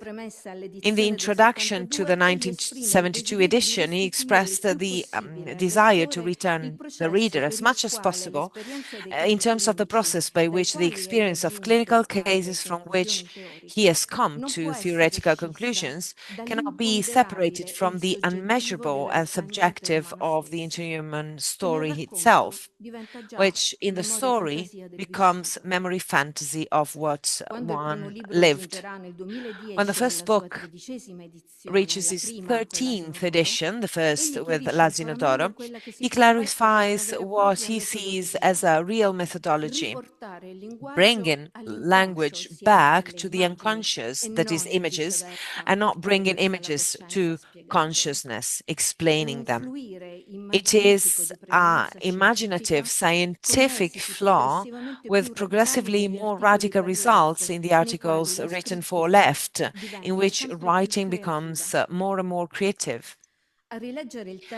Reading again the text entitled Invisible Violence 40 Years Later, the story of thought that becomes writing is full of verbs that belong to the visual sphere. The word appeared. I saw the fetus becoming a child. In birth, I saw that there was, together with the word life, words became visible, appearing one after another. The matter of the visual side is combined with that of the invented image and with Fagioli's interest for art. And from the 1970 to the new millennium and beyond, research is clarified and enriched. It is not an isolated phenomenon compared to what's happening around it. Despite the creative crisis represented by the post-avant-gardes, for some, the production of images is reaching very high levels. The novelties and protagonists are uncountable, and they are able to touch all the territories of creativity. You have the feeling of being at the center of a world in which the visual, including art, plays a fundamental role, and Fagioli doesn't seem to contradict this movement. On the contrary, and despite the presence and role of images in our lives, their progress within the current culture remains uneven. In the same period, so in the 70s, what could be called a real textolatry, a worship to the text, through which many disciplines relegate images and art to a lower cognitive category, which is lacking something, and to which spoken languages and hermeneutics are absolutely necessary. We are in the midst of the so-called linguistic turn, which followed the, I think I'm not wrong saying that, follows the ideas of Wittgenstein, whose career was born with a theory of the image, but closed with a fierce criticism of it, of which the philosopher feels even a prisoner. And everything becomes a macroscopic phenomenon with a structural shape of the postmodern era. Artistic historiography and criticism actually often feed on semiotics and philosophy of art, following Hegel or his ontology, convinced that the arts always take place only in openly saying and naming, as Heidegger said. Psychoanalysis, Lacan and Lacanism, Foucault, all the followers of Freud, despite their positions, will give the unconscious and the image the character of a treasure chest of objects repressed by consciousness and art, and so it will give it the stigma that completes the real, sublimated, and the image, considered as fragile in its partiality, violated, it gives way to the word that is realized by its annulment. Otherwise, the conflict between visible and expressible is irreducible. Here are a few essential features of Fagioli's journey through art, image, and language. I consider the most striking results to be known, like collaborations with architects, which we heard, and that will be the focus on the next issue of magazine of architecture called Art2 Città. In 1979, in talking to a philosopher that was interviewed him to outline his image as a researcher within the cultural landscape, Fagioli recovers and reinvents an image of a peasant who accuses the language that detaches from the body to become divine. And I quote, "The language that speaks of everything, that criticizes criticism, but has never spoken of itself, of the pulsions that support it." In 1980, in Bologna, during a public debate and in an interview with a radio, Fagioli denies the idea that art starts from an intrapsychic conflict, not because this cannot exist in the artist and indeed must not be resolved, but because one can assume an autonomy of internal imagination with respect to the conflict. In 1999, after countless artistic moments, in the debate following the first screening of Melange, Fagioli again addresses the topic of the internal movement that refers to images that nobody perceives, which he called the realization of the ego or of the self that makes people speak through a visuality of close-ups, blurs, compositions of different frames, and of course words. He looks for them in the immobility of the body of an actress and in the movement of the body of a statue or of a drawing. This way, he rediscusses the concept of art and representation, which frees itself from the tyranny of the genre and is not a passage of codes from the verbal to the sign to the figurative art. And it is, and I quote, "It is research on this psychic reality whose representation through figures, shapes, sounds leads towards an interhuman relationship as wise as possible and as such as human as possible." To those who ask him how the theories underlying those representations, he replies, "What you say is not true.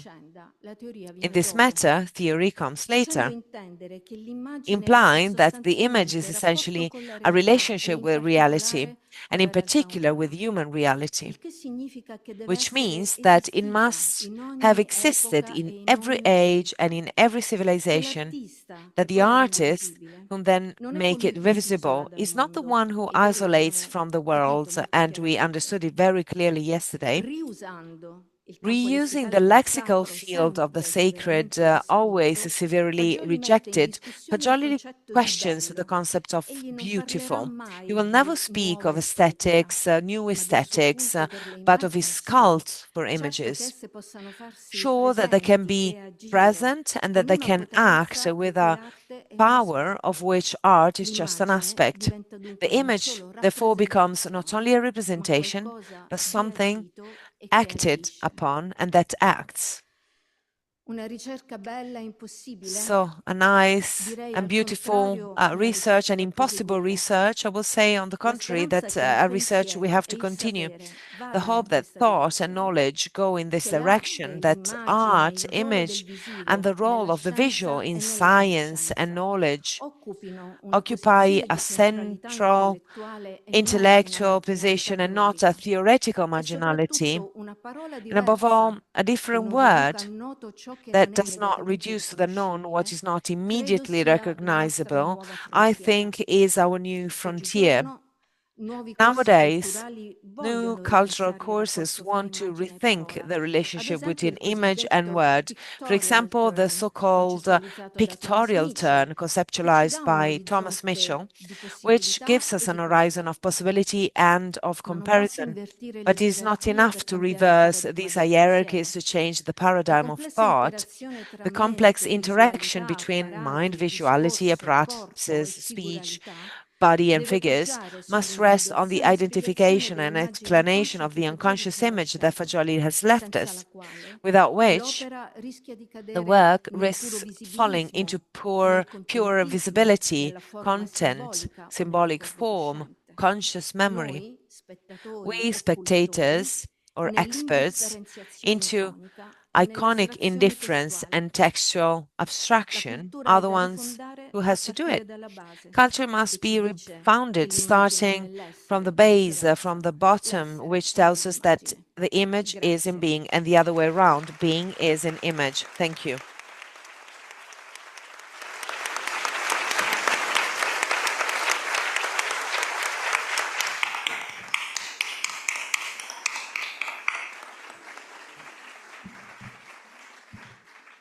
Thank you, Anna Maria, for this original point of view of those open topics.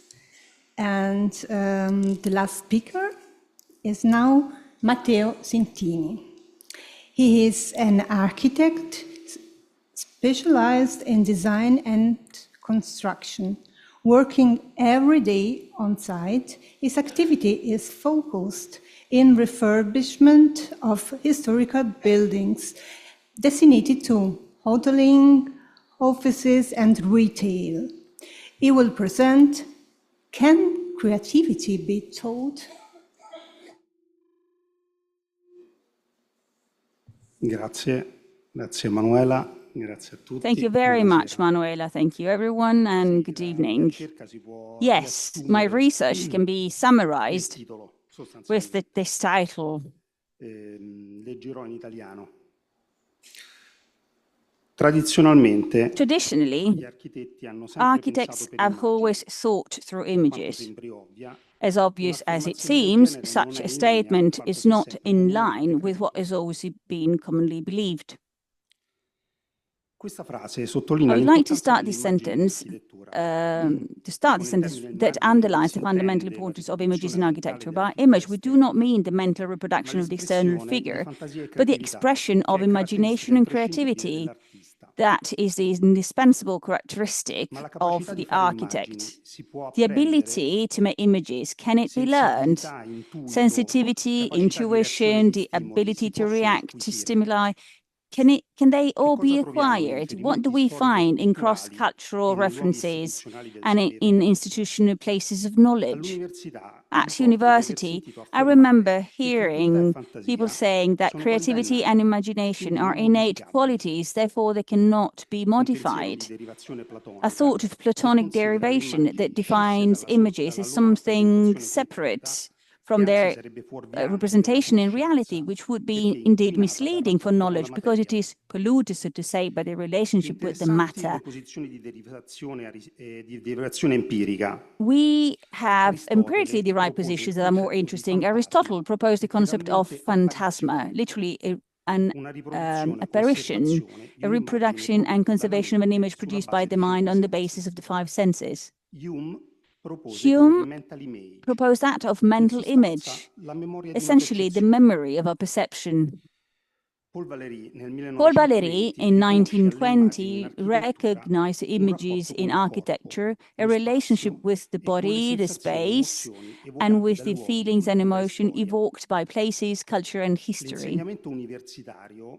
University teaching that uses knowledge based on experience is grounded in these theories. I think it is agreeable to note that during the course of one's studies and during one's own activity, personal sensitivity as an aptitude for problem-solving matures in direct proportion to one's interest in critical spirit. The ability to make images, and thus imagination, alongside with technique,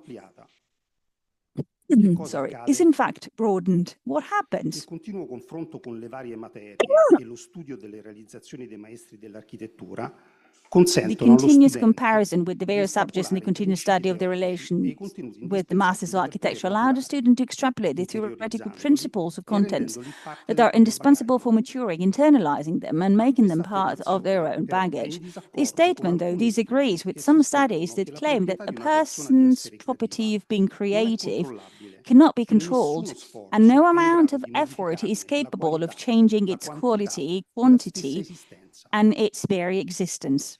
L'immagine in architettura The è image in necessariamente architecture legata a is spazio e materia, necessarily linked to space and esattamente come matter, just un'idea as a musical musicale è idea legata al suono. is linked to sound. Riportiamo l'esempio di tre architetti For molto example, conosciuti. we have Ho three scelto well-known volutamente architects, i and più I've mainstream: chosen mainstream Piano, architects, Peter Renzo Zumthor Piano, e Peter Kazuyo Zumthor, Sejima. and Kazuo Sejima. Sanaa Studio. Sanaa Studio.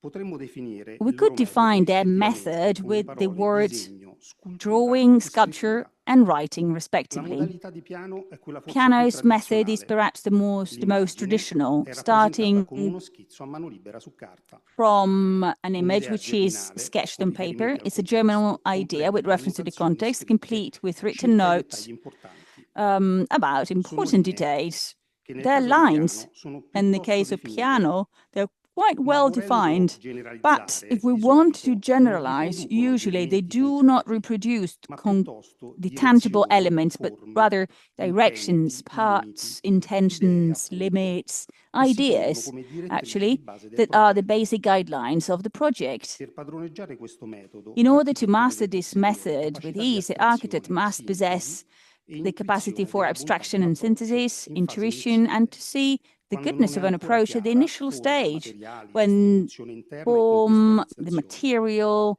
the In internal questa fase la linea distribution si are not rivela clear essere uno yet. strumento The line at sorprendentemente this stage versatile, proves to be a per very poiché riesce a versatile condensare molte tool because it manages caratteristiche, to condense alcune delle within quali itself oggettive, many altre characteristics, some are astratte come un objective, and concetto. others that are as abstract as a concept. Peter Zumthor Peter ricerca Zumthor emozioni multisensoriali pursues manipolando multisensory luce e emotions, materia. manipulating light Sua and matter. affermazione: quando He penso stated, "When I all'architettura, think dentro about di me architecture, scaturiscono delle images immagini. spring up inside me." Da queste procede subito con Starting modelli from classici these, per he avere maggiore starts with controllo. maquettes to Il have suo more lavoro, control. molto His affascinante, work, è which più is vicino very alla scultura fascinating, che is al actually disegno, closer perché to è una sculpture than ricerca sulla drawing because luce it is a e research sulla on sensazione dei light materiali al and on the tatto. feeling of the tactile feelings of In modo materials. affascinante, nei suoi disegni In his preliminari, preliminary il ruolo drawings, in predominante è fact, ricoperto dal colore the più che predominant dalle role linee. is played by color rather than line. Perché questa? Scusate. I Qualcosa apologize, says the speaker. storto con le Something immagini. went wrong with the images. Continuo. Allora, dopodiché c'è So, Kazuyo and then Sejima. we have Kazuo Sejima. Dopodiché c'è Kazuyo Sejima, che con la decisa dichiarazione With the decisive l'architettura per me è statement, molto architecture astratta, for me is very stila un elenco abstract. scritto di tutte le caratteristiche richieste Writes a dal list of programma, all the characteristics compresi i required by the concetti che rappresentano i program, punti di forza including da the concepts that perseguire. represent the strong points to be Quando il pursued. quadro è completo, si passa alla When this traduzione in aspect is spazio e materia. complete, I metodi di everything is rappresentazione translated into delle space and immagini. matter. The method to represent the No, images, c'erano anche delle immagini, there insomma, were other di... photos Vado actually, avanti. but I'll continue. Quando il quadro è completo, si passa alla So traduzione in when spazio e everything is materia. complete, I metodi things di are translated into rappresentazione space delle and immagini, matter. come vediamo, sono The method vari, to dinamici e represent costantemente are influenzati da very fattori dynamic and molteplici. constantly influenced by Il multiple progetto factors. appartiene a una The, forma di the design conoscenza belongs che to a nasce form of dall'azione knowledge e that si arises sviluppa from proprio action con il and fare. develops precisely through Non è doing. il risultato It della is not semplice the result applicazione di of un the sapere simple statico application of a stabilito a static priori, knowledge bensì established a comporta un priori, processo but rather it dialettico tra involves a pensiero e azione dialectical che process rimane between sempre thought and attivo. action that always remains In active. questo risiede la sua difficoltà, ma In anche il this suo lies its fascino. difficolty, but also its Si sono descritte le fascination. immagini germinali So the germinal images are described, but during this process, from these to the actual laying of the last brick, it is crucial that the ability to make images always remain active as each further step requires it. This is why the design process is said to be cyclical. I think the image of a succession of waves in which each successive one contains within itself the previous one is quite evocative. Observing the genesis and development of the ideational representational processes, we note that they seem to be perfectly in line with what Massimo Fagioli expounds in his theory of human birth, which establishes once and for all the human being the emergence of psychic reality from biological reality as thought through images. The first image in the human being arises at birth as a result of the fantasy of disappearance, a reaction to strong environmental stimuli. Thought arises from the body and is fused with it. It is irrational and open to external reality, especially the human reality. Finally, the myth that claims that the fantasy from which images spring should be a closed box with no relation to reality is actually collapses. This is music, so to say, to our ears as architects. We constantly have to make images that are must be in relation to the outside world. The complexity due to objective social and cultural conditions to which we must respond leads us to state that the creativity of images is the only way that allows us to succeed. Fantasy is the real relationship with reality. It's the profound relationship that surpasses the mechanical relationship with material reality, the positivistic relationship, the only one that allows knowledge of the latent, that is, of the psychic reality. This is a quotation from Fagioli himself. The architecture developed by Massimo Fagioli together with a large group of architects within the framework of the analisi collettiva spontaneously and in a matter, we would say unconscious, turns out to be rigorously coherent with the theoretical approach which is listed above.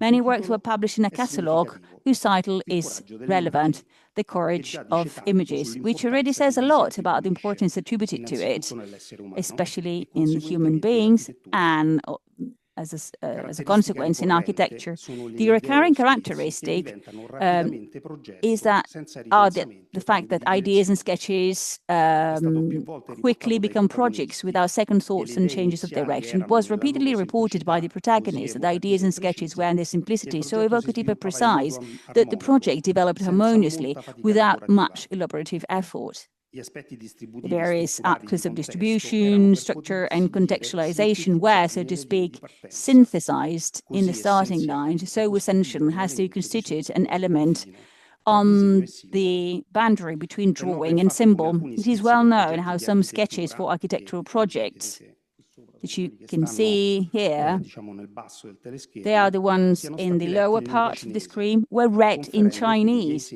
thus giving the signs a meaning that goes beyond the context from which they had, from which they arose. This leads to deductions and considerations regarding the training of the architect and the teaching of the subject.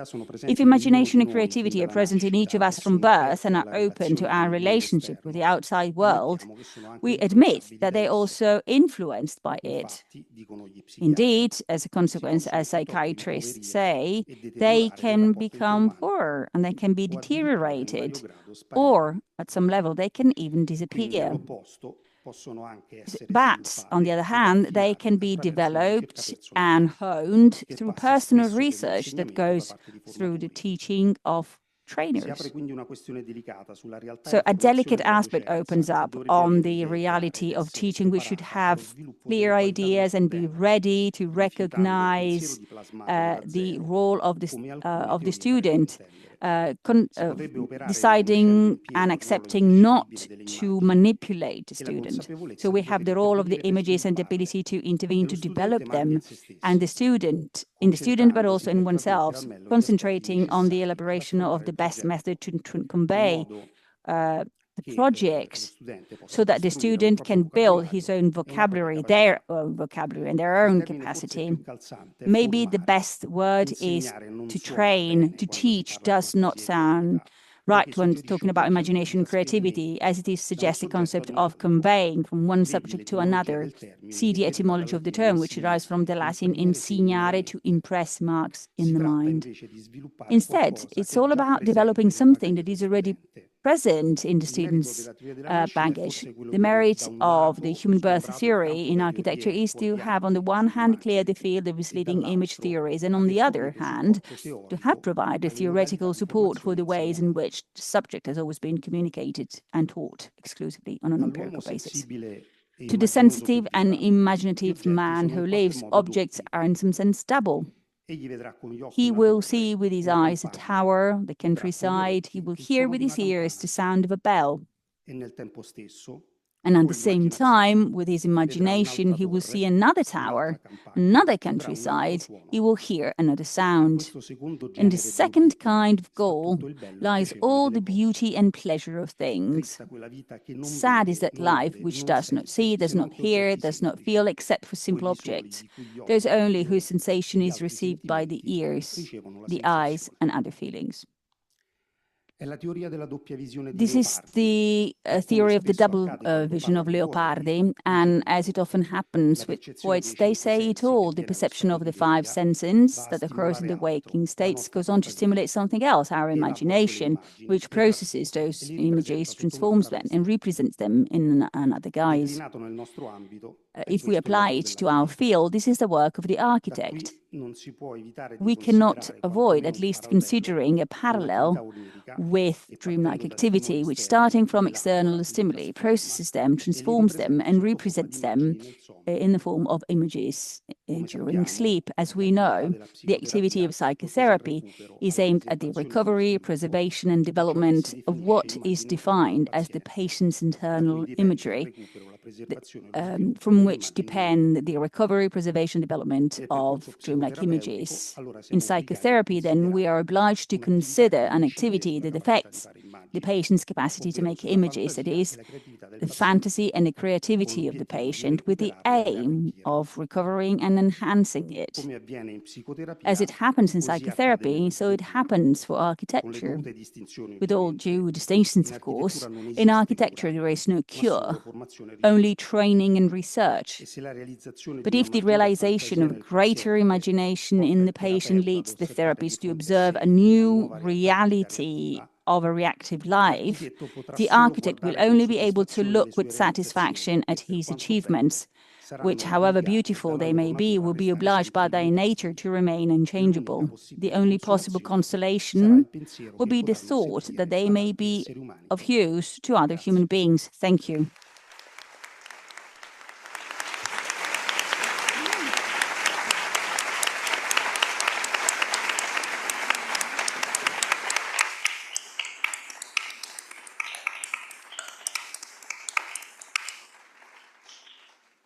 Thank you very much, Matteo, for this wonderful speech. And I will hand over to Luciana, asking for her feedback.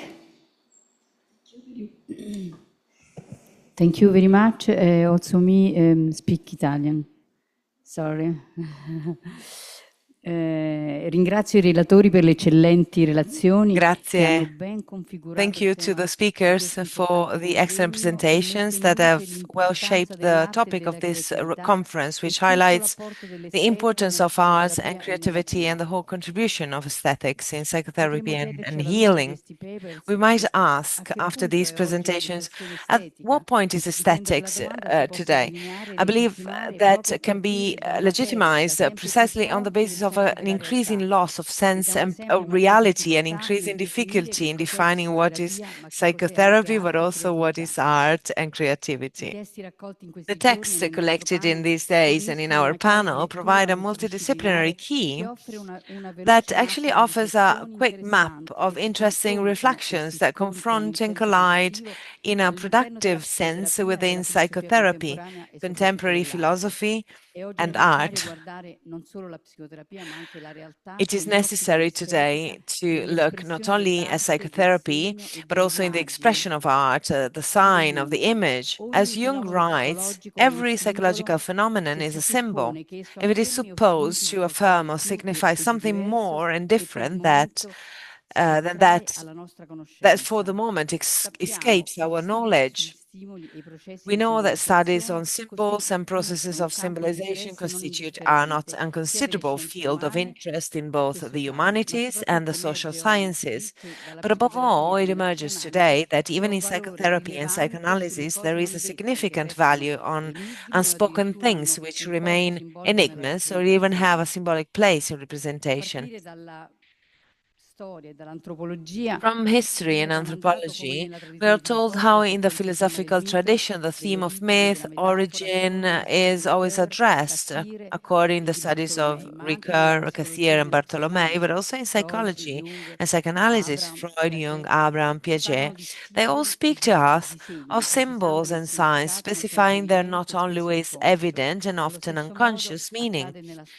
The same happens in the history of religions or in sociology and political history, but in an excellent way it is recalled in art by Panofsky and his history of images. The whole multidisciplinarity is surrounded by symbols and signs as a function and as a meaning. It is surprising how many authors and poets and artists have focused on symbols, metaphors, giving contributions that have clarified habits, ways of acting in human affairs and human situations, but also looking at spiritual dimensions, sometimes in a religious or artistic way, focusing on expression. Thus, the significance of ancient choruses in Greece, theaters or dance, but also in anthropology, symbol has been considerable for the studies. For example, where during the Victorian age, such as Jane Fraser made the study of a specific field of interest only to be taken up again by the functionalists. In this sense, these trends with a chosen perspective can be grouped in two directions: the study of the social and political function of symbols and the analysis of their expressions, communicative and cognitive dimension. In our journey and through the insights of our colleagues, we dwell in psychotherapeutic and psychoanalytic narratives, precisely to read in what relationship the art of signs and symbols is regulated and what emerges is the subject's therapy in these stories and what he tried to decipher. We understand with sensitivity that we have to be careful to answer for the patient in the clinic, denying the patient to grasp a symbolic aspect, of solving or repeating the riddle that conceals a precise and profound meaning. Words heal and transform. Our work must be based on speaking. We learned how the transformative power of word is exemplified in psychotherapy, which exploits the healing potential of dialogue. A dialogue that must open up to creativity, to the meaning of art, and what it sometimes says but cannot say explicitly. An artistic expression expresses a lived experience that sometimes is inexpressible. Paul Klee, an artist that we spoke about yesterday and this morning in another presentation by Daniela Polese, talked about seeing and making visible. In his essay entitled Ways to the Study of Nature, he produced a diagram to illustrate the functioning of vision and basically described it as a visual internalization of the phenomenal impression that, starting from the optical exteriority of the object, develops along the paths of its humanization, that is, the non-optical paths that pass through the object and coming from above and below, meeting the eye of the artist.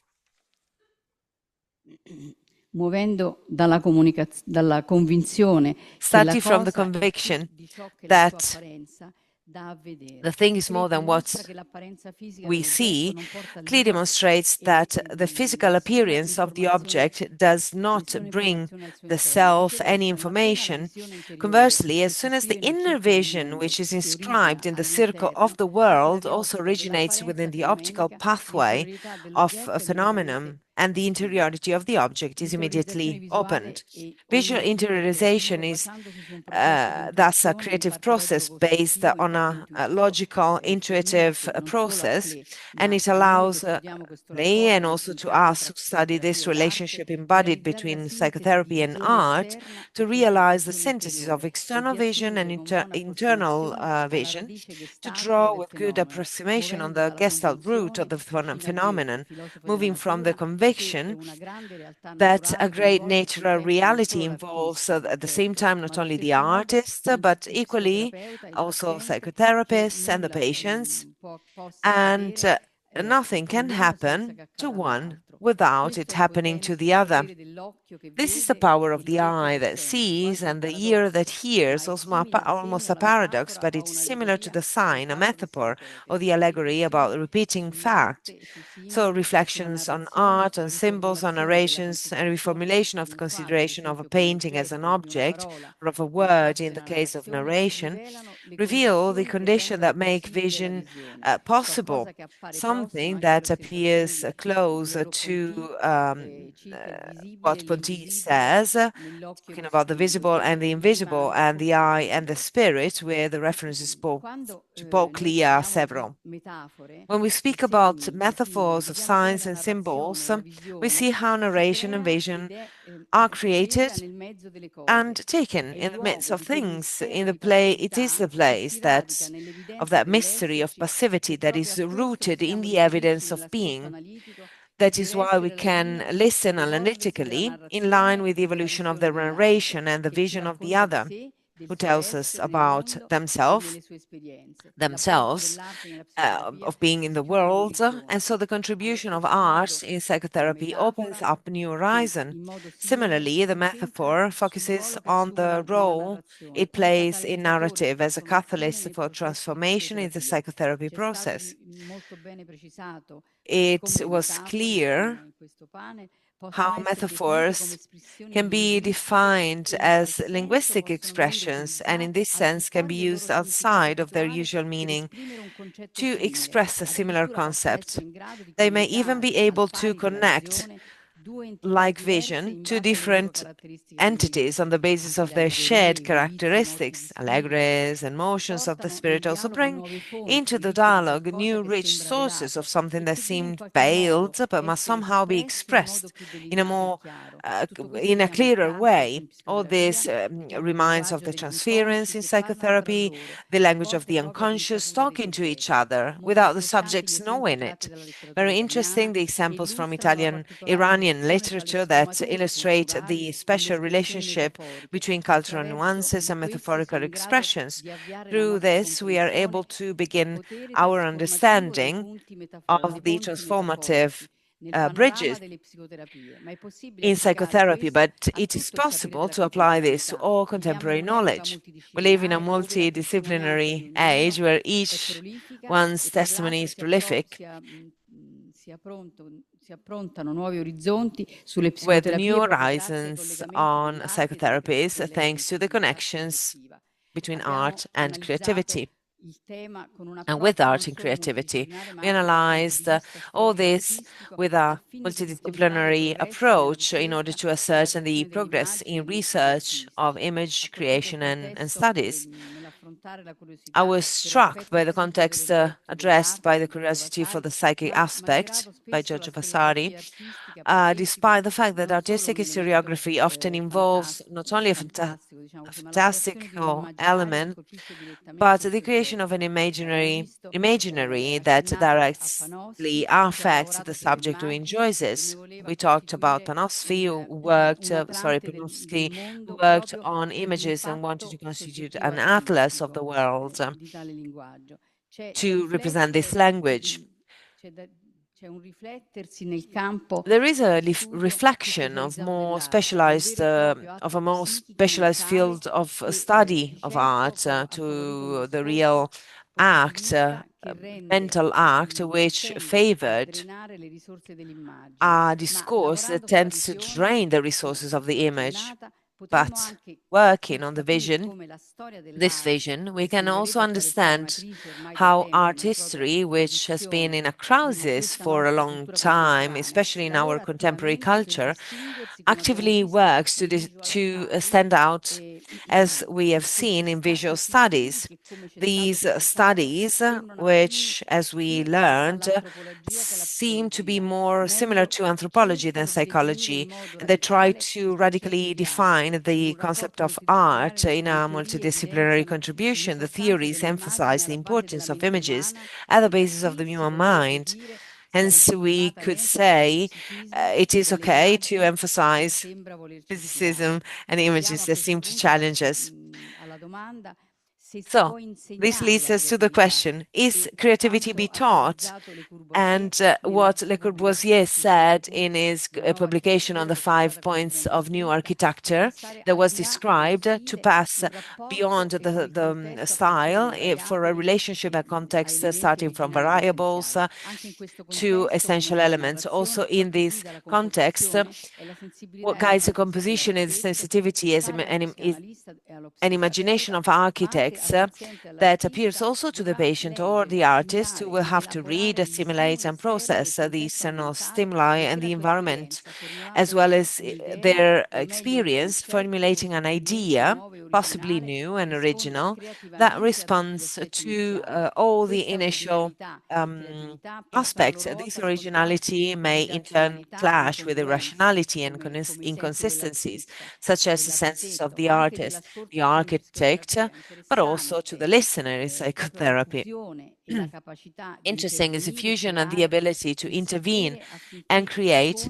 Knowledge merges in the ability to integrate with an inner dimension, almost a fusion of mind and body that fosters the productive and creative capacity that is right in the etymology of the word art. That is, ability in an harmonious sense, responding to the demand to fix a fixed point, to find a fixed point, a multidisciplinary a solution to questions of different nature. The reference to Massimo Fagioli's architecture is part of a collective analysis of architects that follows this sense of openness. So the question is it possible to teach these skills? The problem of training in the field of art is not insignificant. How to follow the natural ability that each subject can engage in its own predisposition. We learned the difficulty of teaching in this sense, but also following Fagioli's footsteps, that creativity and imagination are present in each of us, even if in artists they represent their profession. A wonderful quote by Fagioli, which I would like to underline again.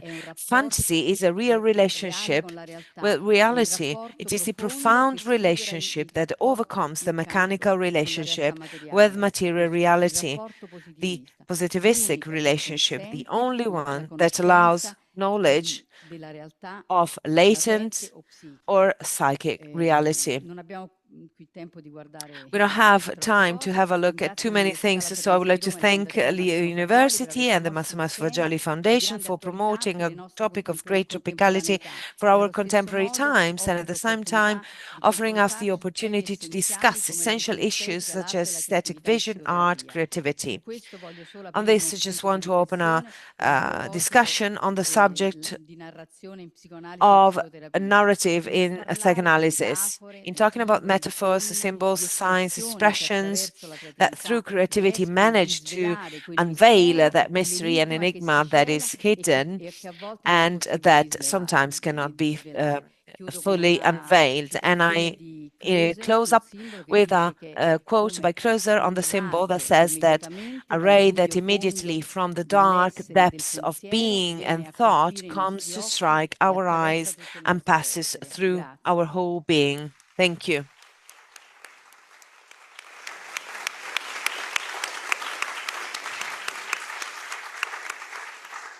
Thank you very much, Luciana. I would ask if there are any questions from the audience.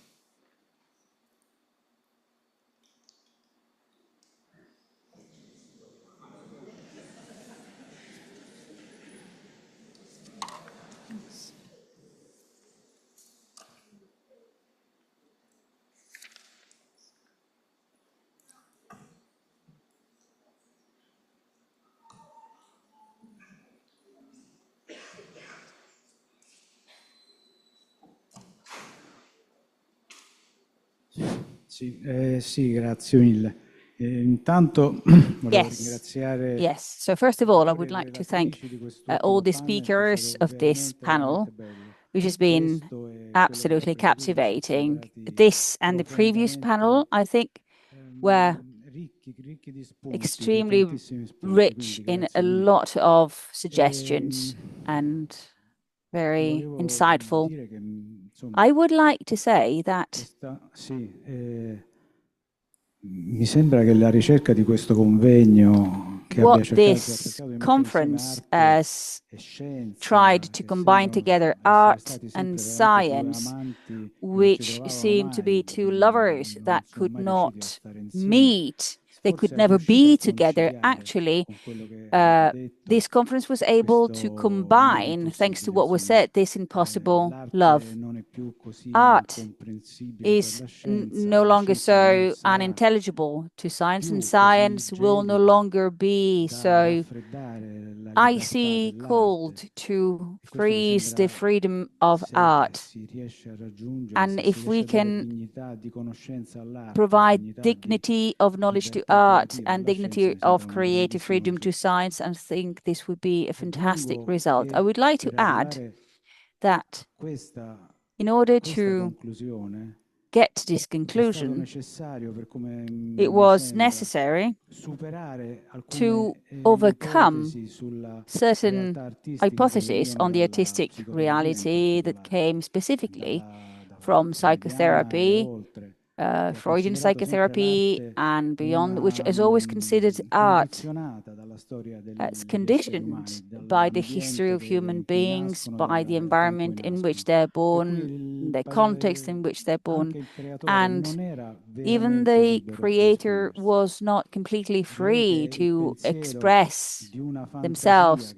So the thought of a fantasy that is realized at birth changes this completely, and it gives an idea of creativity to all human beings, which combines fundamental concepts that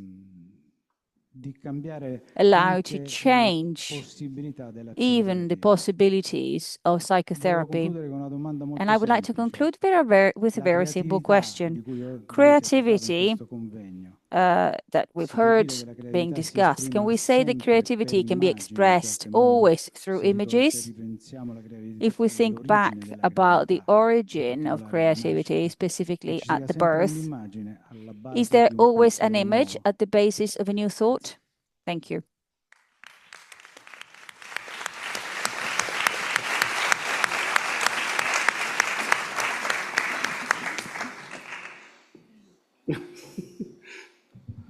Chiaramente far rispondere me. Of course.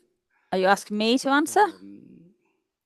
Right. Effettivamente io, come dire, Actually, pensandoci, thinking about it, I cannot think about creativity without images, or better, non passa, diciamo, anche quando la creatività even diventa when creativity immediatamente becomes immediately quindi an action, diventa immediatamente movimento del so it corpo, becomes movement of the body, non posso pensare che I quel movimento cannot sia senza think that that un'immagine. movement is devoid of an E image. quindi direi And di no, che non I would esiste una say creatività no, senza there immagini. can't Questo è be quello a che creativity io without an image. credo.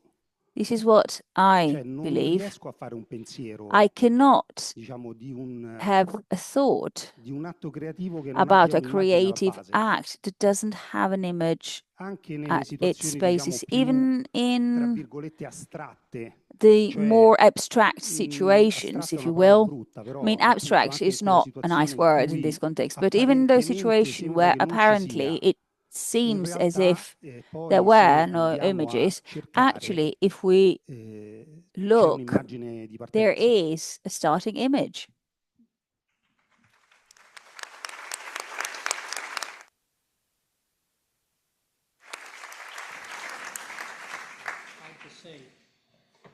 I would just say that creativity, in my view, can't occur without emotion. I can think of words, phrases that evoke emotion, but not images. And some of the most creative moments in poetry, to me, transcend imagery. And I think emotion is also usually part of images. So although I think images have a key place and are usually a vehicle towards creativity, I think creativity itself resonates in us because of how it evokes our emotional selves.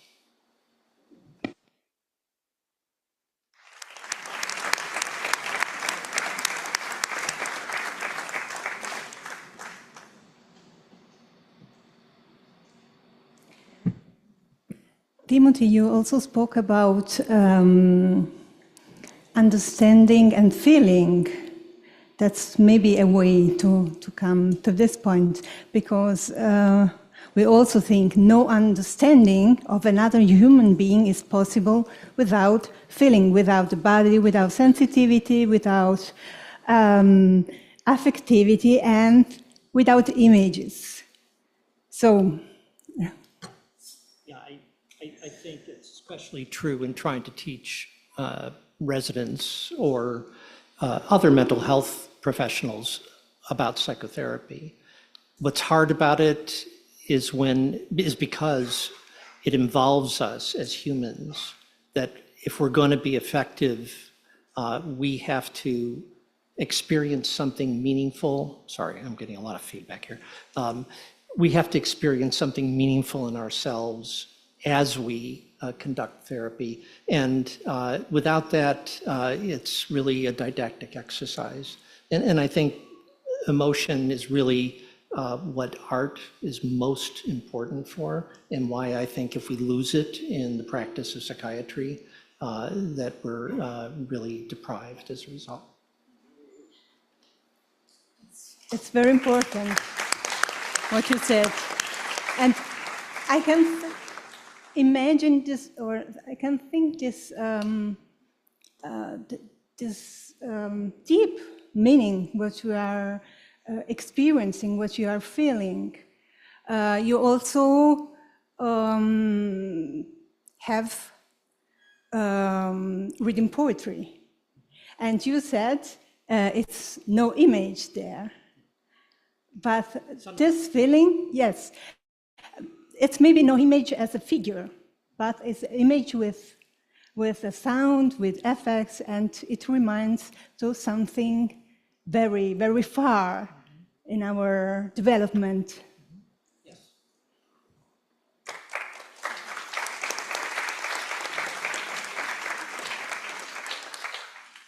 Are there more questions?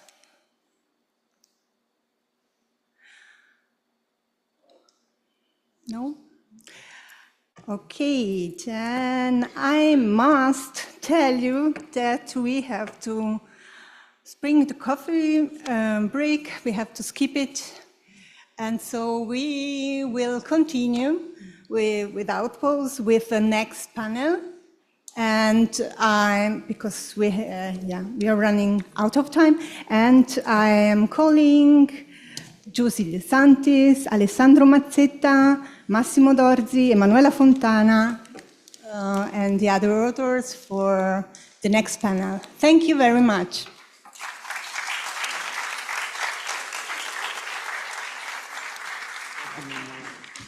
Thank you for your wonderful work.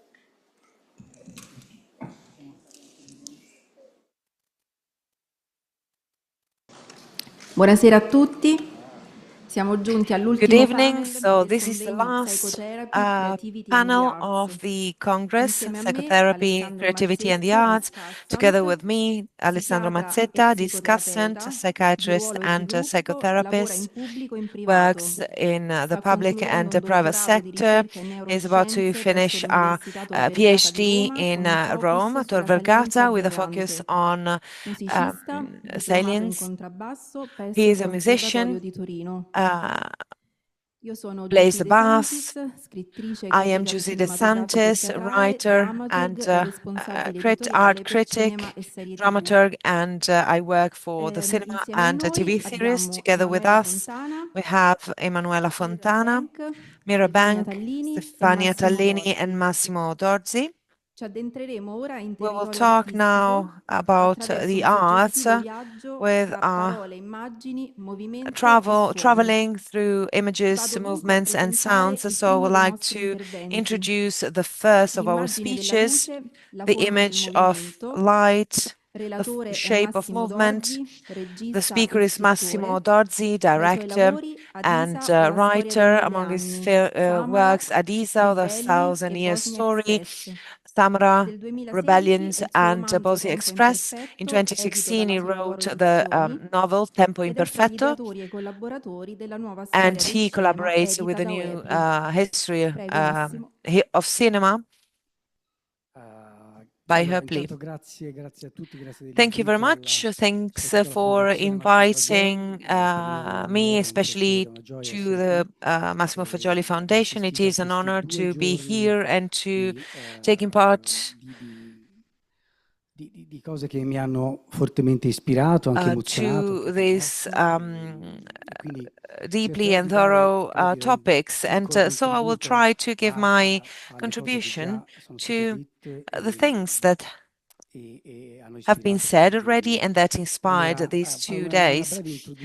I will give you a short introduction on the history of the cinema. Don't be scared, it is very short, and I will speak in Italian. A Parigi, alla fine In dell'Ottocento, Paris, at the end of the 19th century, a peculiar thing happened. The protagonist of this story tells us about it.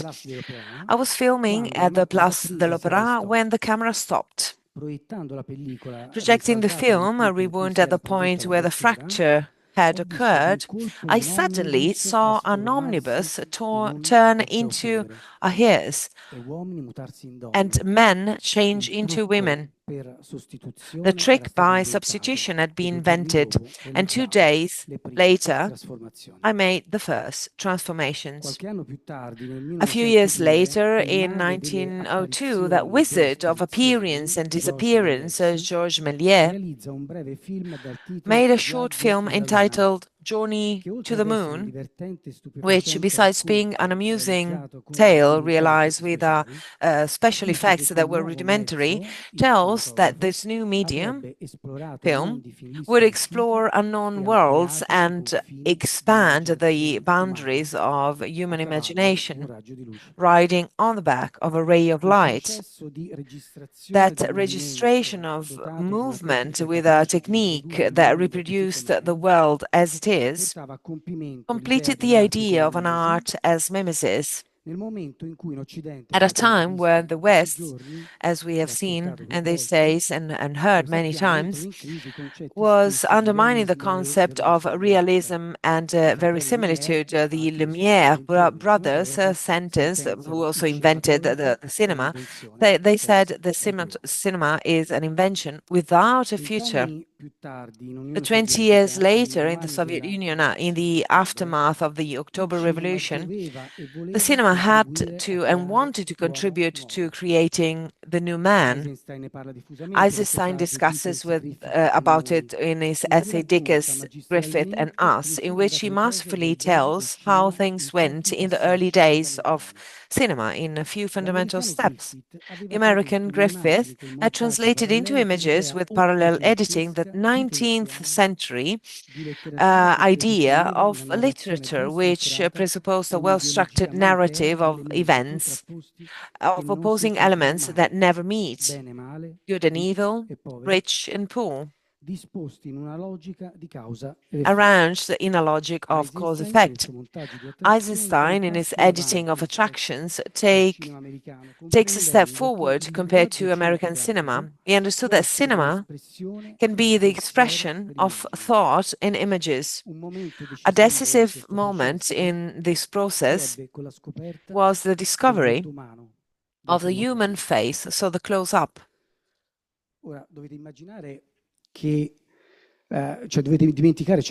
Now, you have to forget 100 years of history of the cinema, and you should think that never the human face had been seen like that on a big screen, able to express feelings, joy, love, kisses. All this is seen for the first time at the cinema with the cinematograph. But in the history of art, of course, many times we had seen the representation of the human face. Think about Leonardo, Caravaggio, and to many great authors. But the image of the moving human face available for the general public, not in museums, this was really new and a revolutionary thing. The human face was seen for the first time in a cinematograph, and there is a distinction to say when the Americans talk about close-ups as we see moving towards the face, so the Soviets speak about blow-up, so enlarge, make the face bigger, a small distinction with different effects. So for the Soviet, in fact, the face is not, doesn't have to show anything, it has to give a meaning. So the Soviet cinema tends to produce, invent a new reality through editing, while German expressionism does it through light. So the cinematographic language was born among disappearance, appearance, transformation, editing, and close-ups, and light. In the transition from silent to sound cinema, silent cinema was fundamentally about women, migrants, and poets. Images return under the control of verbal thought and of speech. The 30s resulted in a straitjacket for the expressive possibilities of film language, caught in the grip of socialist realism and the delirium of omnipotence of the Nazi ideology on the one hand, and on the other by the capitalist and liberalist systems of the Hollywood majors that encase cinema in classifications of genres and narrative models. The Second World War has burned skin, eyes, and bones. It is said that no poetry can exist after Auschwitz, but images, seemingly fragile as butterflies, die hard. This can be seen in Italy and in Japan. In the 20 following years, cinema was made there, from Rome Open City to Rashomon, from Rain Moon Tales to The Adventure, from Tokyo Story to 8½. If in the 20s it was editing that opened the door to the language of cinema, in the second post-war period a search was made for the representation of time as an interrupted flow of thought. Time becomes central, especially for those authors who adopt a psychological perspective, that is, inner language. These authors, due to their ability, courage, imagination, do not belong to any reference system. Indeed, to some extent, they end up creating new ones, bringing points of view that challenge conventions and commissions. The names are Buñuel, Bergman, Antonioni, Dreyer, Kurosawa, Mitsubishi, Wells, just to name a few. They have the ability to create a reality from reality itself, to challenge reality on the ground of verisimilitude. They suggest the deep meaning of things, as in Rashomon, escapes in Order or in The Adventure by Antonioni. The disappearance of the object is no longer the special effect of a Méliès, but the result of an operation that becomes a mystery, the blind spot of the representation. In this time of these films, they capture the effects of something that actually plays elsewhere, off screen. Here is The Exterminating Angel, The Trial, 2001: A Space Odyssey by Kubrick, Blow Up by Antonioni, Solaris by Tarkovsky. The effects on reality are filmed, but the principle is not seen. So what do they suggest? Sometimes Sometimes they suggest an original dimension of human beings, some others an unconscious yet violent dimension, which annihilates to which protagonists oppose, rebelling against, like so many Joseph K's. There is a suspension in these works that translates into suspense. The spectator is asked to participate in the ongoing investigation, to proceed in the uncertainty that characterizes every literary and film work, with some intuition, but without the proof that they were looking for. This is a brilliant discovery by Hitchcock. Well, these stories also encapsulate the genesis of the film language. The mentioned films and authors allude more or less latently, like in 2001, Space Odyssey, Blow Up, Solaris, to the very formation of images in the mind, starting precisely from the disappearance of the object for its appearance as an image. The photographer in Blow Up is not a philosopher and wants to go and see more closely, but it happens that when he enlarges it, the object breaks down and disappears. To see or not to see, that is the question, says Antonioni. Film becomes hieroglyphics to be deciphered. The cinema, whose specificity was the reproduction of the visible, of the real, comes to terms with what seemed to be unrepresentable. And I'm talking about the invisible. Between 1964 and 1974, and we heard about it, it's important to mention this, the psychiatrist Massimo Fagioli arrived at the idea of a psychic dynamics to which he will give the name disappearance fantasy that then will lead him to the theory and publication of books that we heard about.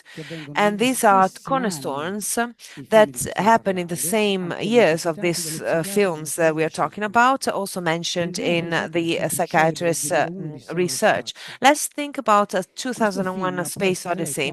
This film can be read as a journey of men in search of their own birth, always of their origins, pressed by the Molochs of religion, the monolith, and by reason, HAL 9000. The final image of the star child might suggest the first moments of life, but it is a fetus, whereas in Solaris, a giant infant takes shape above the thinking ocean. What is 2001: A Space Odyssey about? Well, it's about human evolution, but this reconstruction seems to be missing something. Women, the female image. Is it possible that the evolution of the human species is exclusively a male affair? So let's try again the kind you could play in a creative writing, and we grant Kubrick the general extenuating circumstances to the fact that while Arthur Clarke, the writer of the film, had things clear and defined, Kubrick is more careful to blur the contours of the story, leaving interpretations open.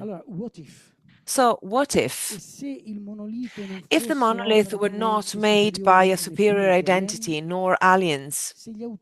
What if it was the work of, instead, humanoids called the others by Clarke that are fighting just for some water? What will the film tell then? It will tell about the violent, murderous reaction towards women and human creativity. Look at the reaction of Moon Watcher when looking at the moon. Look at what happens to Moon Watcher when he remembers the monolith. It has a lucid, psychotic reaction, and we are supposed to take this reconstruction for real, that history was made by killers, or maybe moon watchers actually represent those who, in the story, when something new appears, they kill and rape. This is how the invisible off-screen becomes the real protagonist of the story. We noticed this absence in 2001 Space Odyssey of this reconstruction, that through the pretext, and we're talking about science fiction, to the pretext of the journey to Solaris of the psychologist Chris Kelvin, he seems to want to revive his great love, Harry, who had died years earlier. We have spoken of the face as a discovery of the 20s, but now we have to speak about the women's face and the emergence of the female image and the identity that in the post-war period is connected to rebellion against the constituted language. Let's think about Vertigo by Hitchcock. He said, what interested me was the efforts by James Stewart to recreate a woman. Something similar happens in the work of Antonioni, Bergman, Dreyer, Buñuel. The female characters all express the same thing, a different way of thinking, feeling, experiences, human relationships, of loving. These are the years of hope that seems to be strengthened by the death of Stalin and decentralization, and which blows a new wind from east to west, from Budapest to Paris, from London to Prague. And then came the crisis, a sense of failure, the symptoms of an illness that shortly emerges around 1965 from Bergman's Persona, Antonioni's Red Desert, Fist in the Pocket by Bellocchio, Juliet of the Spirits by Fellini, all tell anguish, emptiness, crisis, illness. What has happened? In his theorization, Massimo Fagioli draws a fundamental difference between disappearance fantasy and a normal impulsion. The first is at the origin of the capacity to imagine, of human evolution as a psychic and language transformation. The second, of mental illness.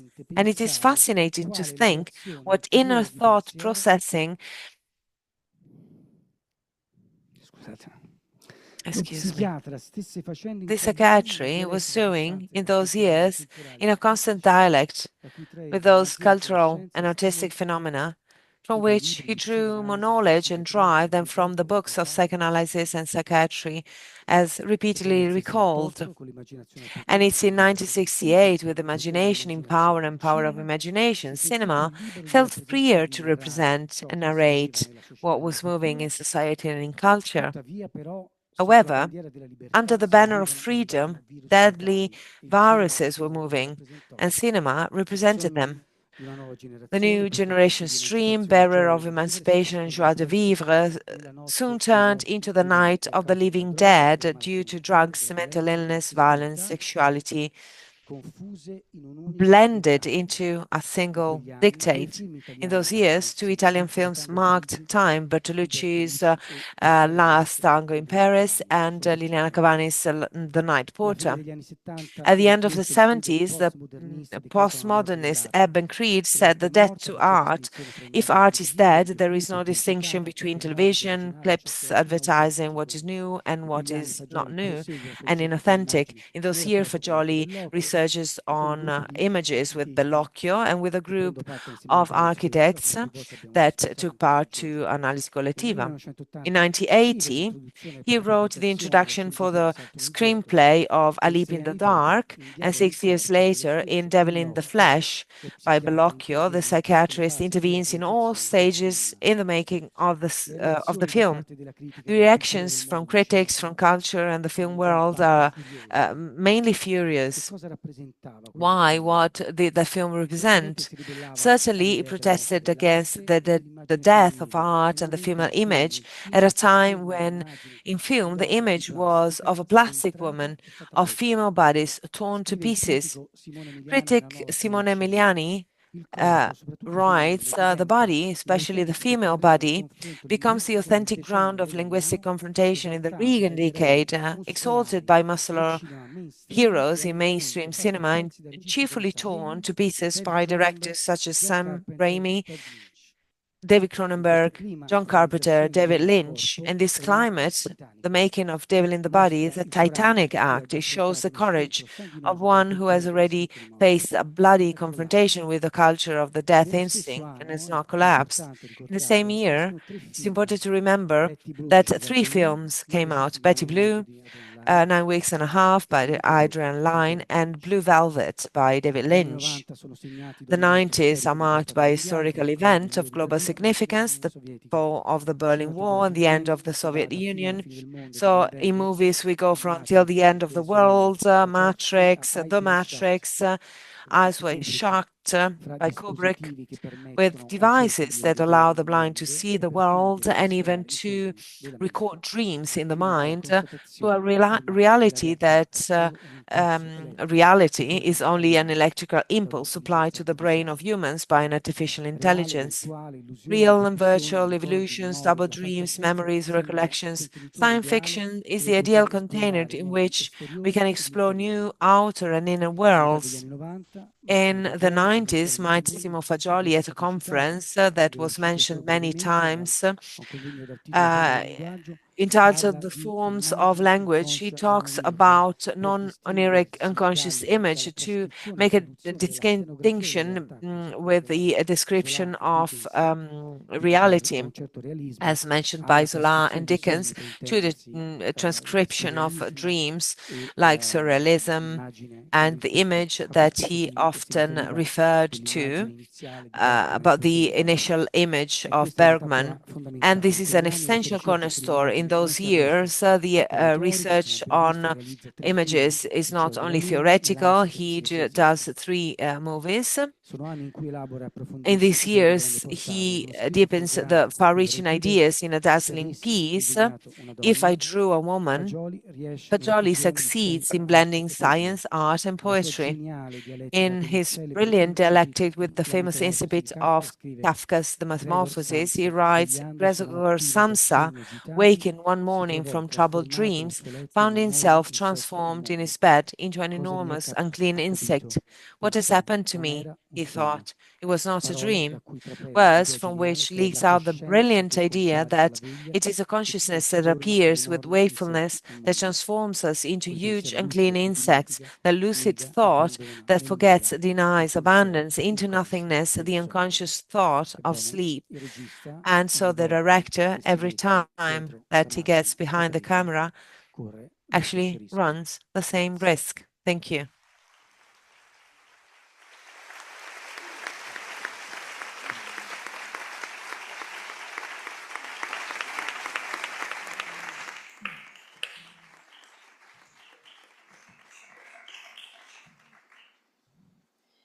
Grazie a Massimo Dorzi. Thank you very much, Massimo Dorzi. So, relationship between music and spoken language in the light of the theory of birth is the second speech presented by Emanuela Fontana, psychologist, clinical and health psychologist. She studied in the Bernstein School of Musical Theatre, and the co-authors are Daniela Liberato, psychiatrist and psychotherapist, Caterina Medici, psychiatrist and psychotherapist, working in ASL Roma 6, member of Net for Europe, Luca Guiducci, musician, author, and music teacher. Eccoci, buonasera a tutti, grazie a Giusy per l'introduzione e anch'io voglio ringraziare per questo. Thank you, Giusy, for the introduction. I would like to thank for the idea of creating this conference, for everything that has come up during these 2 days. Music and articulated speech have articulated language, have several similarities. Some scholars believe that they have developed in human evolution, starting from the same species-specific need for a relationship with their peers. It seemed that this need arose with the symbolic imaginative thought, which marked a radical change in human history, and that is also highlighted in what we would now define the first artistic expressions. We know that language and music are specific human features, mainly for two reasons.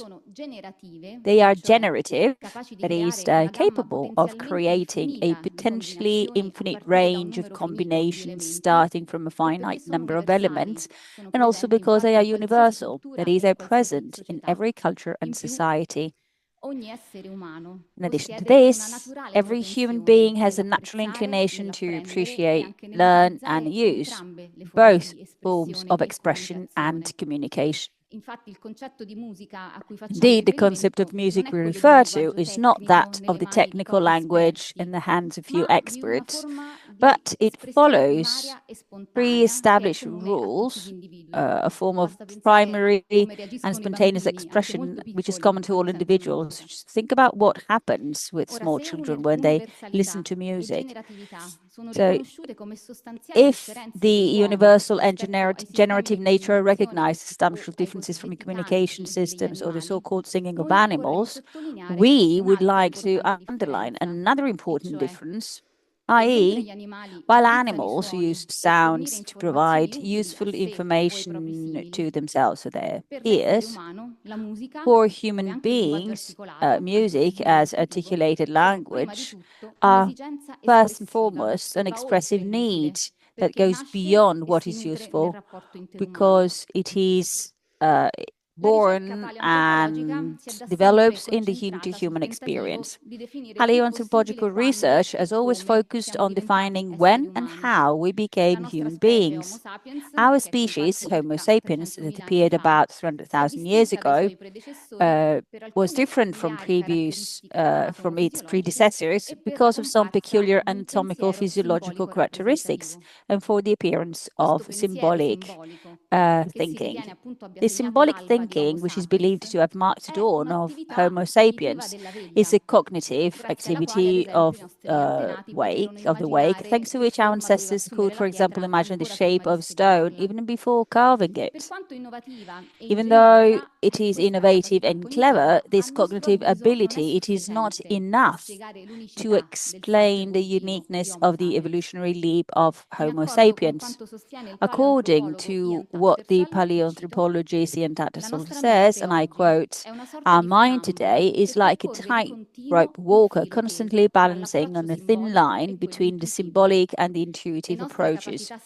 Our symbolic capabilities enable us to reason, while our intuitive capacity representing..."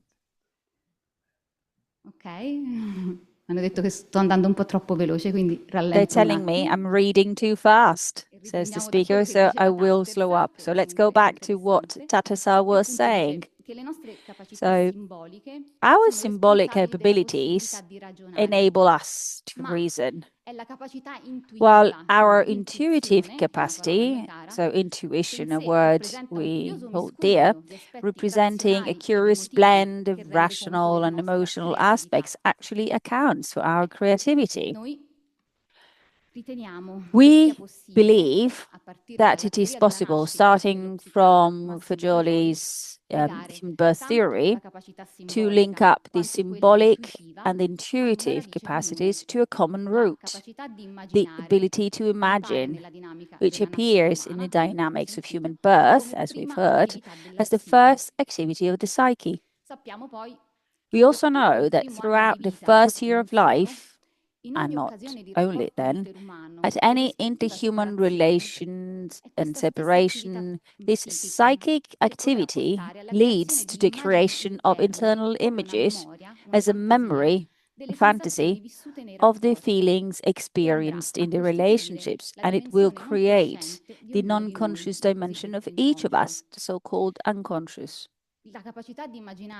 The capability to imagine of the birth will remain throughout our lives, giving us the possibility to transform the feelings experience in their relationships into these internal images, which I think is worthwhile to underline.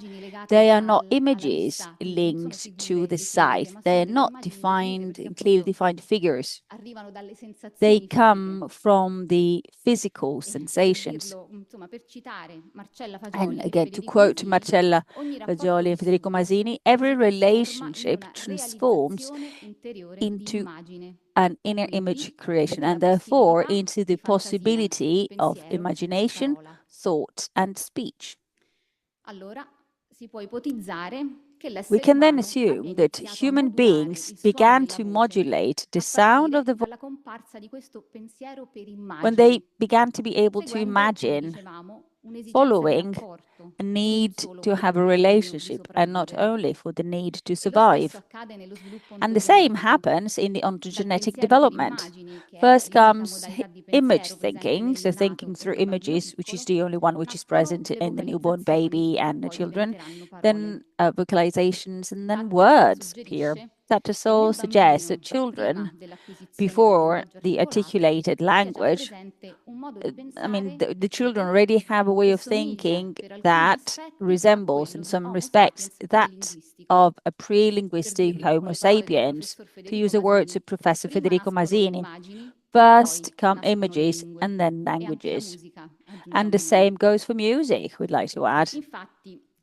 Indeed, some authors argue that language does not come from individual words linked to the relationship between signified, which were then organized according to a grammar, but that it appeared from holo phrases that were devoid of a specific semantic reference and only at a later stage were segmented into individual words. These holo phrases seem to be linked to the origin of music. It is thought that they were particularly prosodic. What does it mean? Well, it means that they were characterized by wide modulation of the voice in terms of rhythm, pitch, and intensity. So we could think about sort of singing without words. So the human proto-language was probably a system, a communication system with qualities that it still shares with music and articulated language. But at some point in our evolution, it became separate into these two systems. And the studies on child development confirm that the same differentiation that occurred between music and language also occurs in the first months of life. We know that newborn babies are attracted to vocal sounds rather than to other sound stimuli, especially the voice of their caregivers. They show a specific interest for those vocalizations which are rich in prosody, the so-called baby talk, that has the characteristics that make it sound like a song. So in the absence of articulated language, and therefore when it is impossible to understand the meaning of words, the relationship between caregivers and newborns, we have to think, happens on a level of a non-rational level, non-conscious, where intentions and thoughts and affections take the form of these rhythmic and melodic vocalizations as real duets. As the psychiatrist Martino Riggio suggests, and I quote, "We can hypothesize, if not deduce, a special relationship between the acoustic apparatus, sound, and the unconscious, as if we could engage with our unconscious in a more privileged way through this route, rather than through the other senses, including the sight." We actually know that newborn baby's vision is immature in the first months, so the relationship with the others is mainly conveyed by other senses, so touch, smell, and taste, which require physical proximity, and hearing, which instead works at a distance as well. Sound is in fact a physical vibration whose perception involves not only the ears, but the whole body and the skin of those who listen.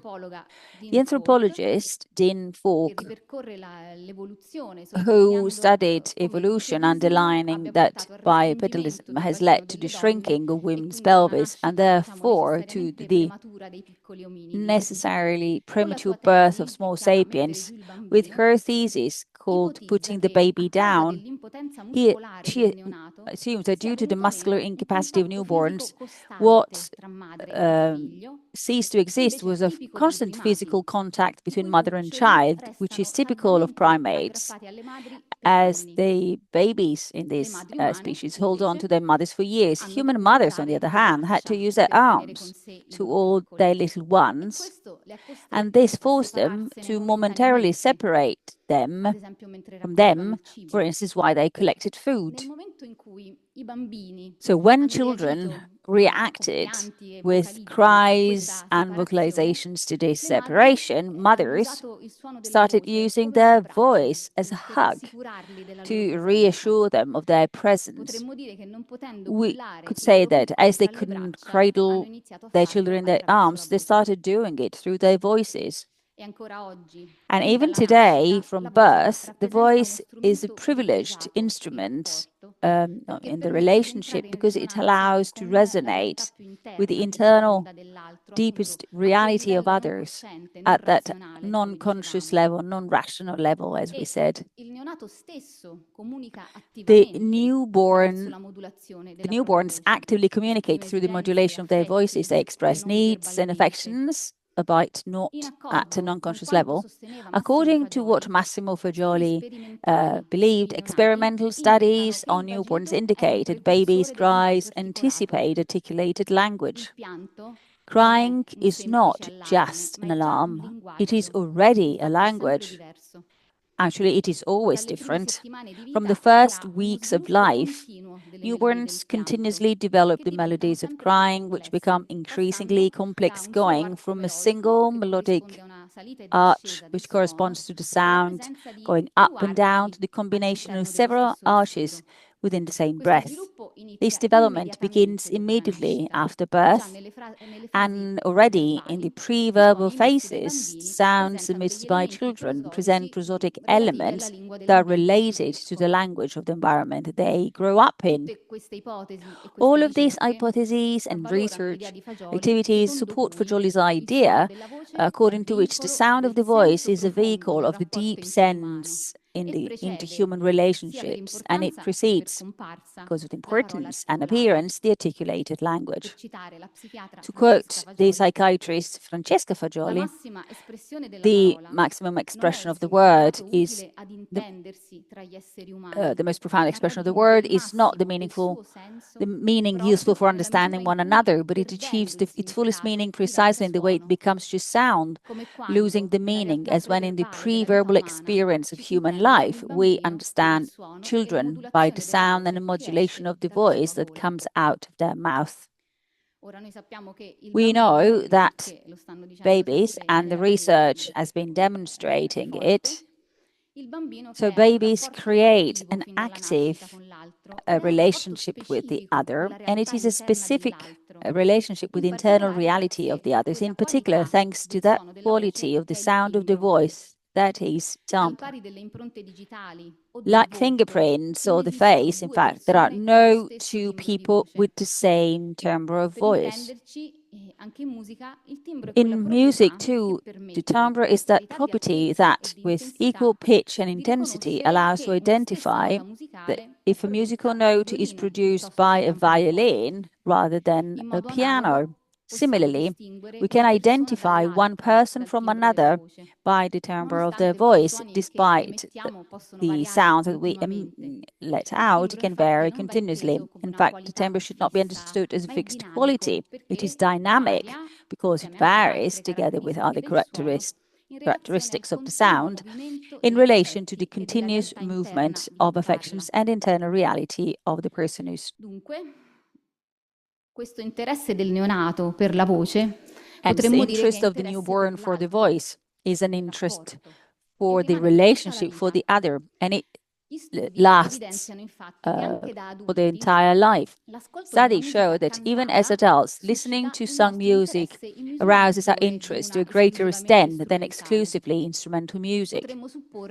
We could assume that this happens because the voice is an exclusively human sound and an instrument of relationship linked to the deep reality of each one, the internal image. So, just as newborns know and recognize others thanks to the sound of the voice, we could say that musicians, through their instruments, pursue the sound of their own internal image.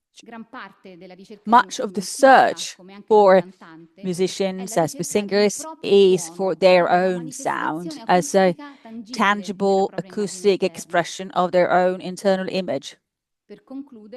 And to conclude, in the sound created by musicians as well as in the crying of newborns, we trace the same matrix of creativity typical of the dynamics of human birth. The sound of a human being, whether expressed in spoken speech or in a musical composition, preserves and reveals the deep meaning of the interhuman relationship because it draws on the ability to imagine birth.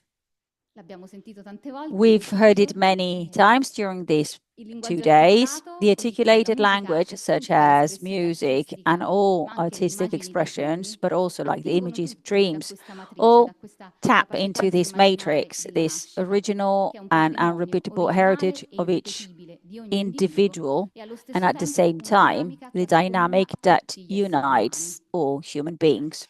Thank you.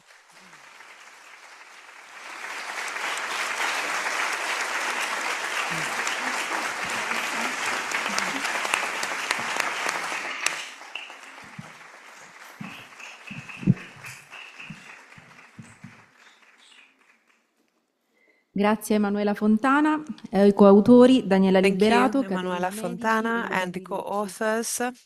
Assisteremo tra poco alla We will visione di now Lucid Dreams, see video realizzato a da video, Mirra Lucid Bank, Dreams, regista made e by Mirra producer, Bank, che lei director stessa ci and introdurrà producer, e che that nasce will dalla be introduced collaborazione con il by her, compositore that comes Edward from the Bilaus e con collaboration il with the coreografo collaboration Edison from the collaboration with Chase and Bilaus, choreographer and musician.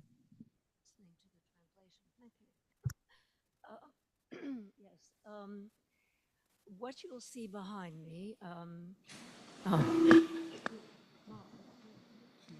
No? Can you hear me now? Now you can hear me? Okay. What you will see behind me just in this brief introduction, and it's an honor to be here. Thank you. I'm kind of a fellow traveler in your world. I'm strictly a filmmaker and director. But there's a beautiful correspondence that is being reinforced in listening to the discussions these 2 days between the work that all of us do in trying to better illuminate the human condition. And if we proceed on the principle that collaboration is the key and trust, then I think we'll be in a very good place for the future if we can continue to have these conversations. But what I'm going to show you here a little bit is like the magician showing you how the trick was done.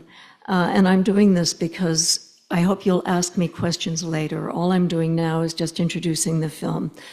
As a filmmaker, I collaborated with the composer Ed Bilaus and the choreographer Allison Chase of Pilobolus, 2 Pilobolus dancers, in creating a piece called Lucid Dreams, which was Ed's idea about making a story about that phenomenon where the sleeper is aware of the dream while sleeping, but remains asleep. And our challenge was to visualize that.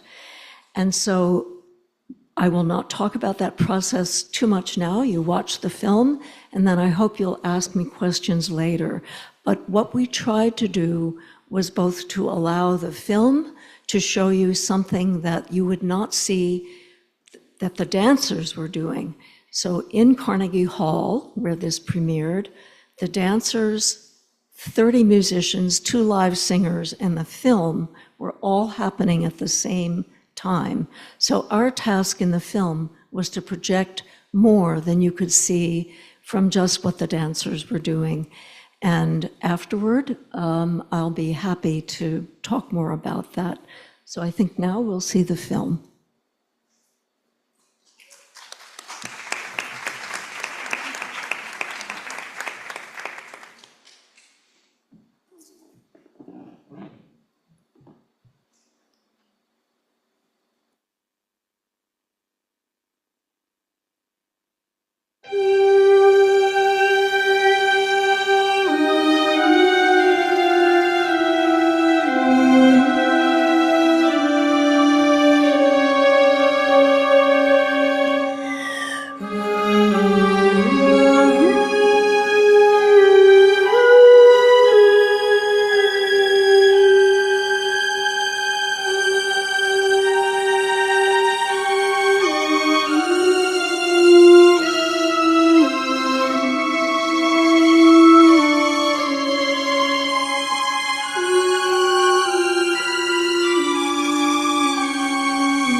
Talk a little bit about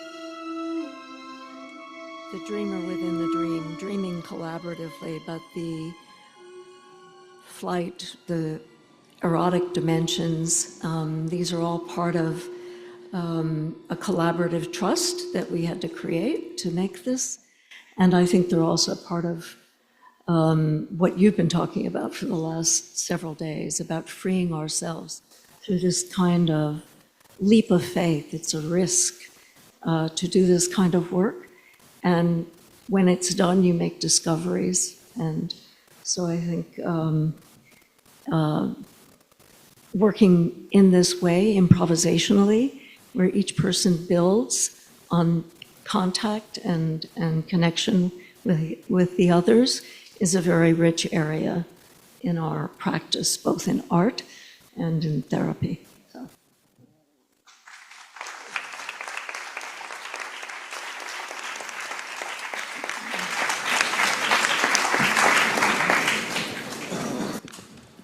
Grazie Mirra Bank. Vado a presentare l'ultimo dei nostri interventi, la musica tra il corpo e la mente. So I will introduce the last speech. Author is Stefania Tallini. She is considered as one of the most important piano players and jazz composers in Italy. She has presented her music in Italy, France, Spain, Germany, Israel, United States and Brazil, collaborating with artists of the world, the musical world. Good afternoon. I'm very, very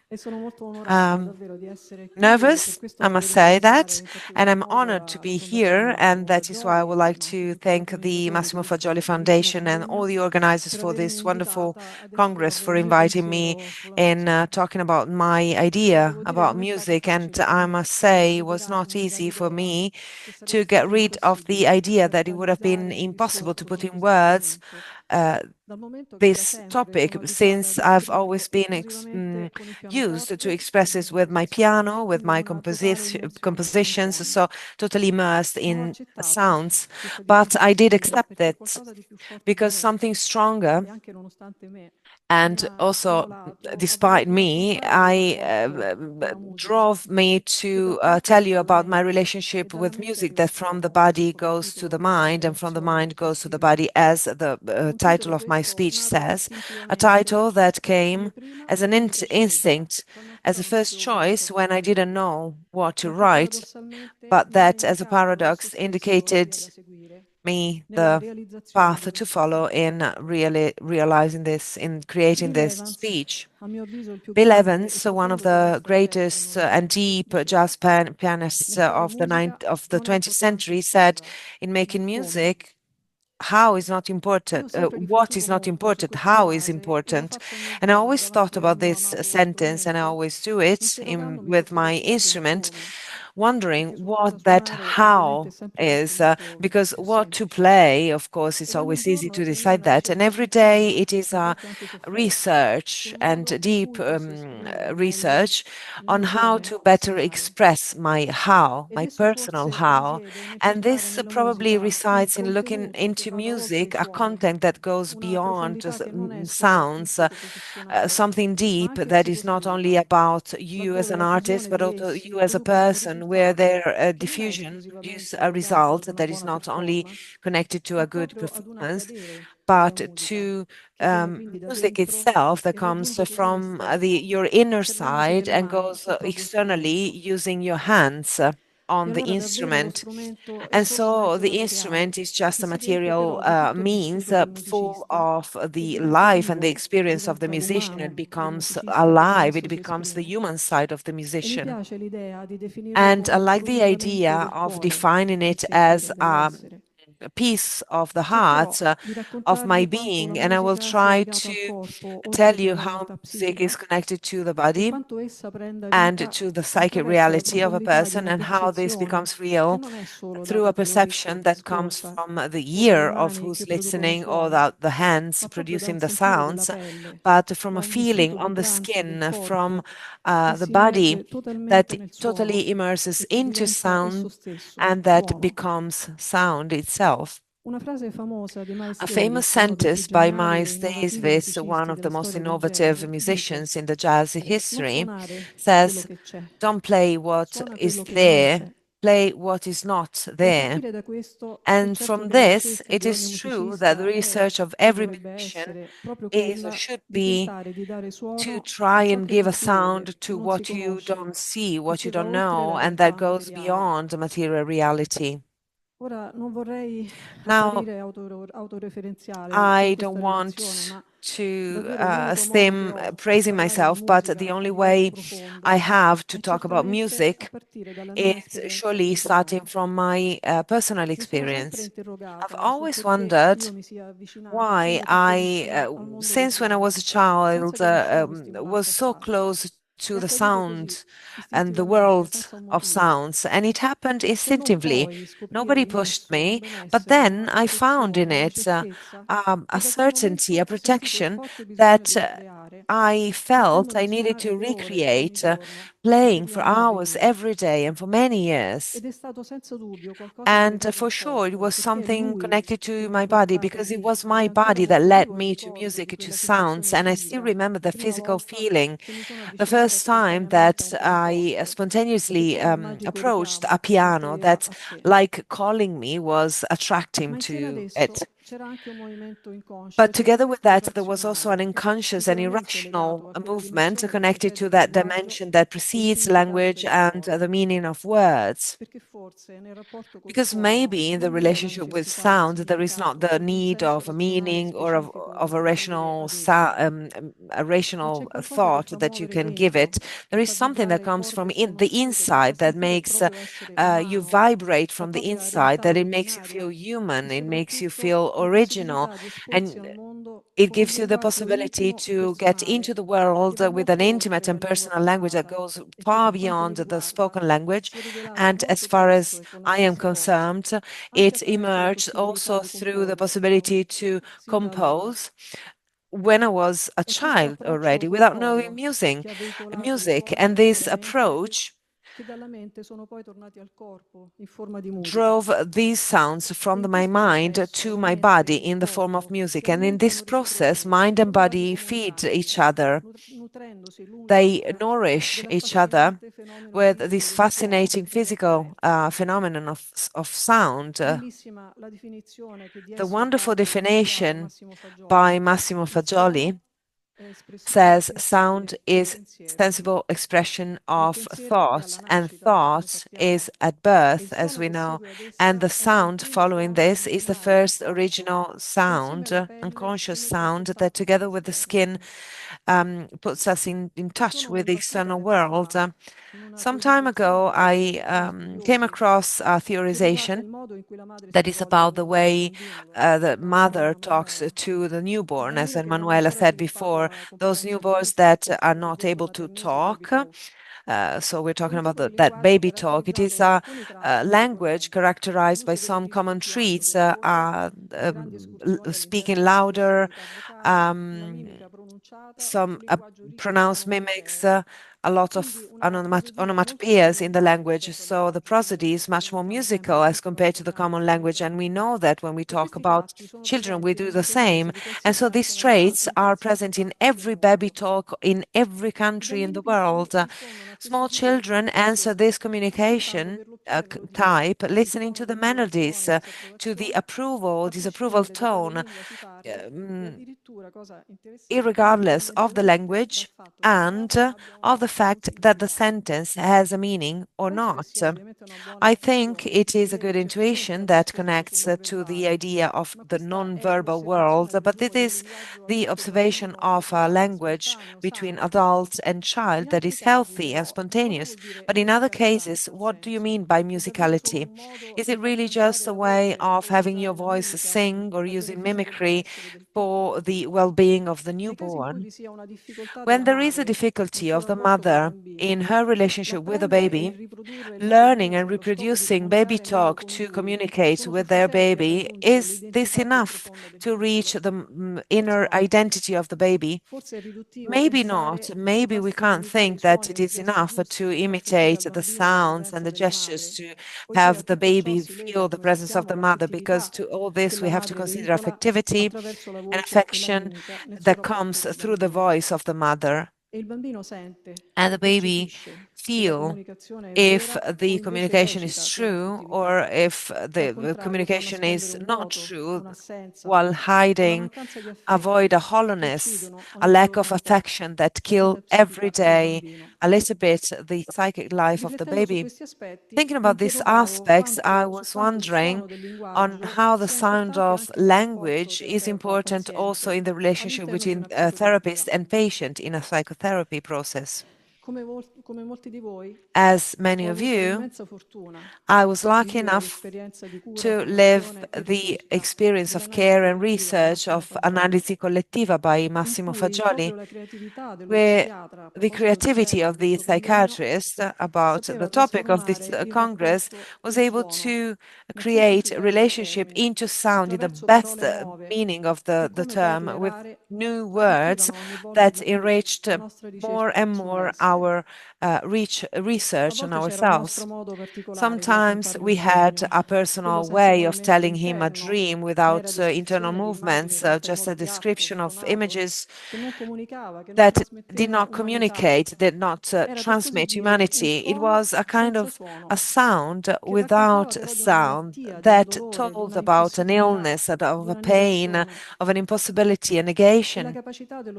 And the ability of the psychiatrist to perceive this sound without music, or to recognize a different one that was different, that talked about transformation or a movement towards healing, all this was music to my ears.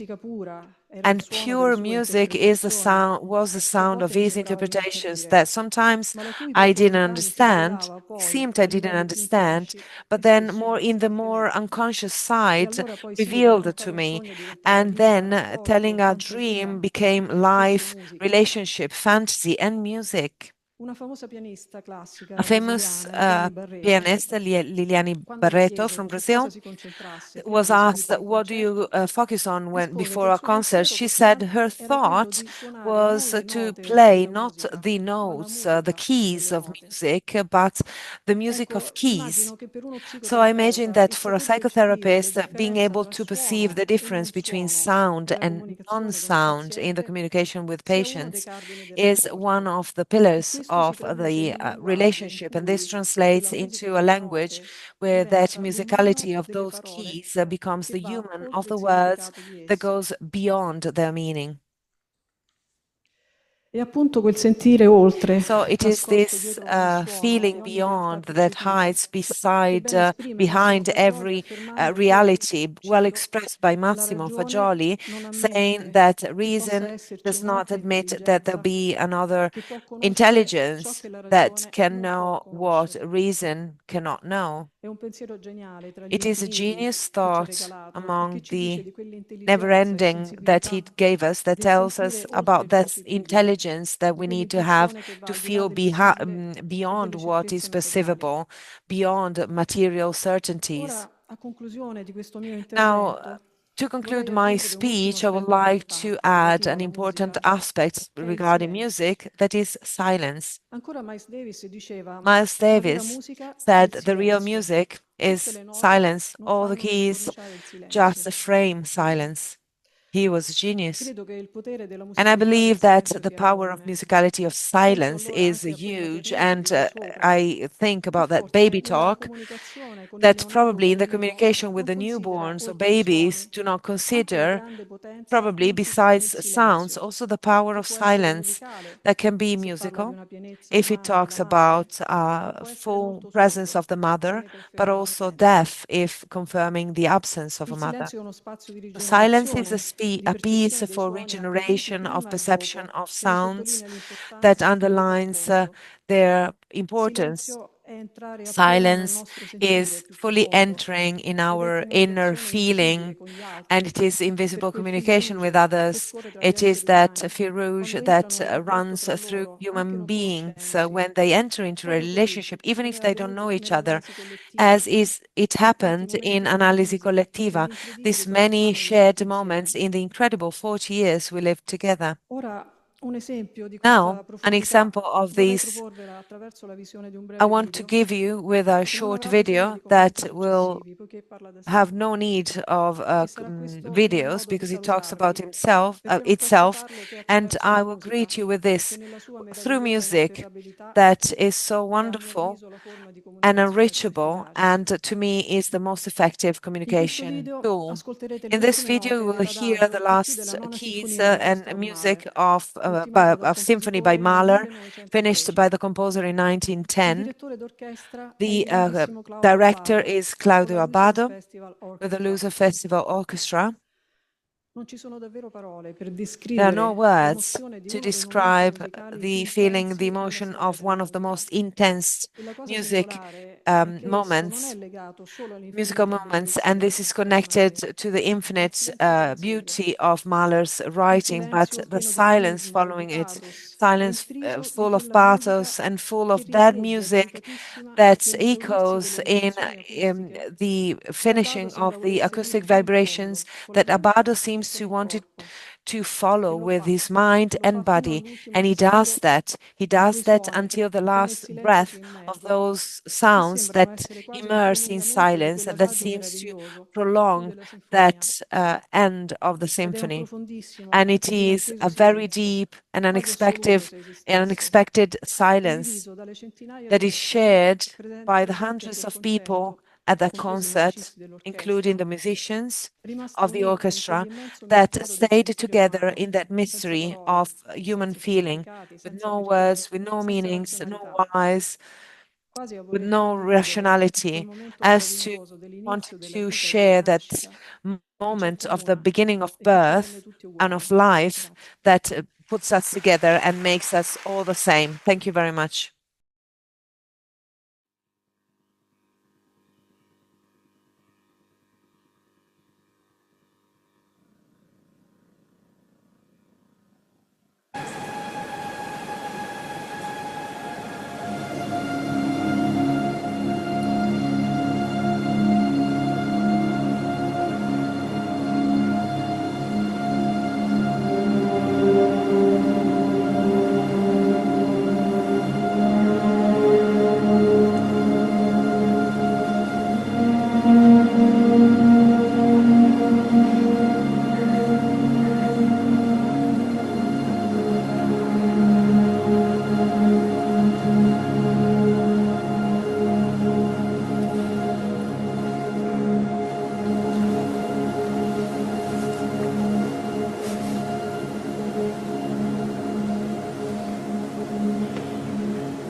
Sono molto emozionata, grazie a Stefania Tallini per questa splendida ed emozionante chiusura. I would like to thank Stefania Tallini for this incredible closing. I would like to thank all the speakers for their amazing speeches, and I now give the floor to Alessandro Mazzetta.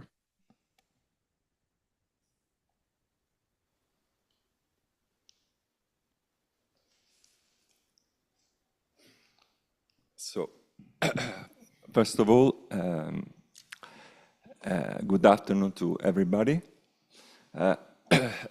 Let me say it's not easy to speak now because of the emotions. And so, thank you, Stefania. Thank you, Giusy. I would like to give just some suggestions, some consideration about the wonderful speeches we listened on this final panel. I would like to start from Stefania's speech, and her title is Body and Mind. This title obviously makes me think to the theory of Massimo Fagioli and to the school, Bios and Psyche. And I will just note that these two words may link to an idea that underlies the theorization of Massimo Fagioli, which is an idea of curability of the mind and of a physiology of the mind.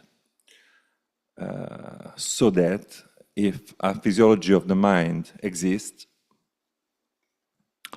it is possible to consider pathology as a loss of this physiology, and so it is possible to recover mind if there is no idea of a constitutional pathology of the human being.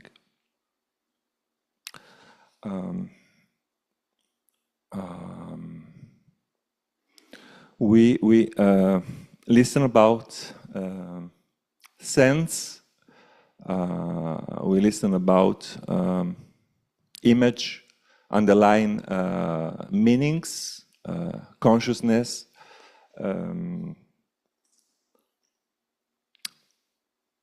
About the contents of images, we heard about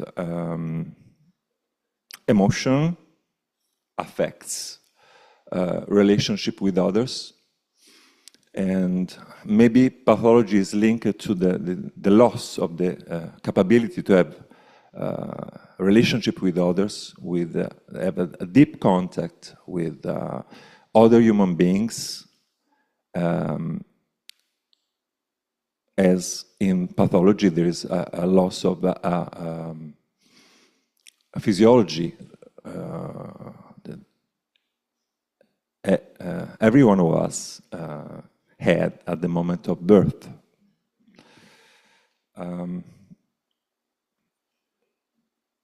Some suggestion from the Mirra movie about this sexual representation.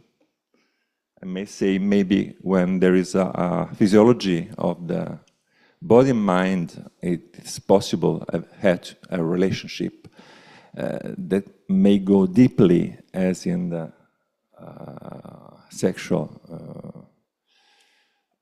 contact. Maybe there is a maximum of the contact between human beings, and in particular after the relationship at the moment of the separation, when each other realize a moment made of silence and recovering a sort of loneliness after the relationship.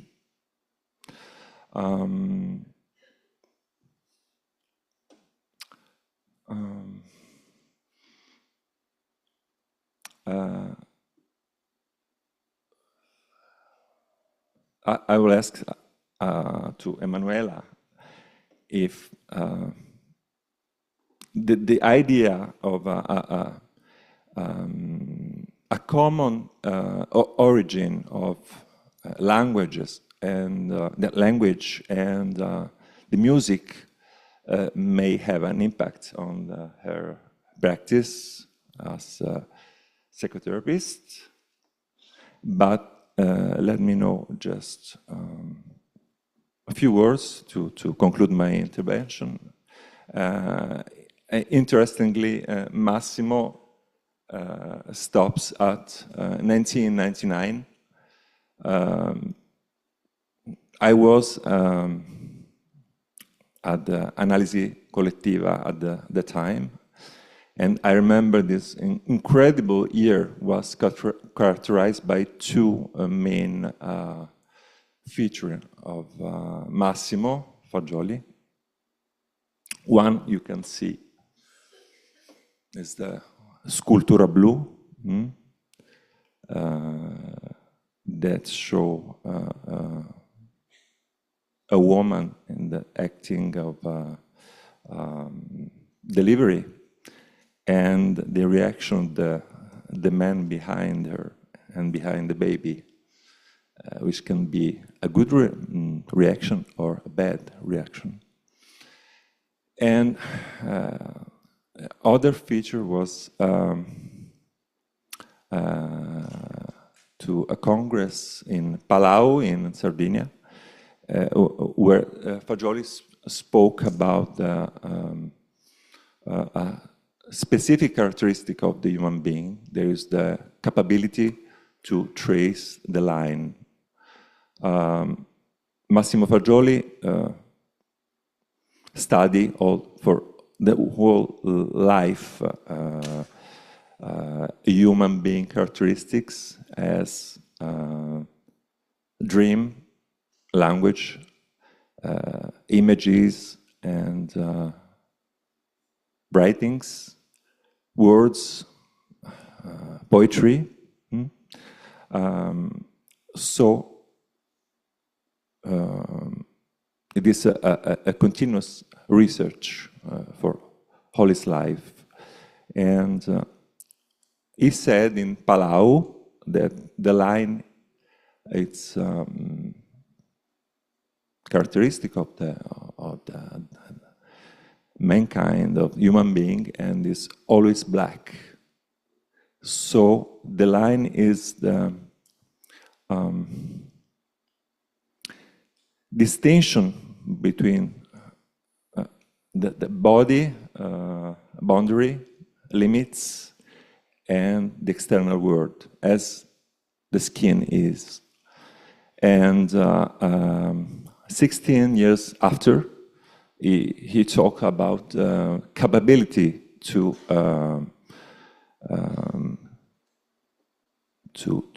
trace the line when the baby, after the breastfeeding, so after 1 year, 1 year and a half of relationship with a very close relationship with the mother, have the capability to recognize his face. After 5 years more, between 5 and 6, the baby will be capable to write, which is not possible before. Thank you.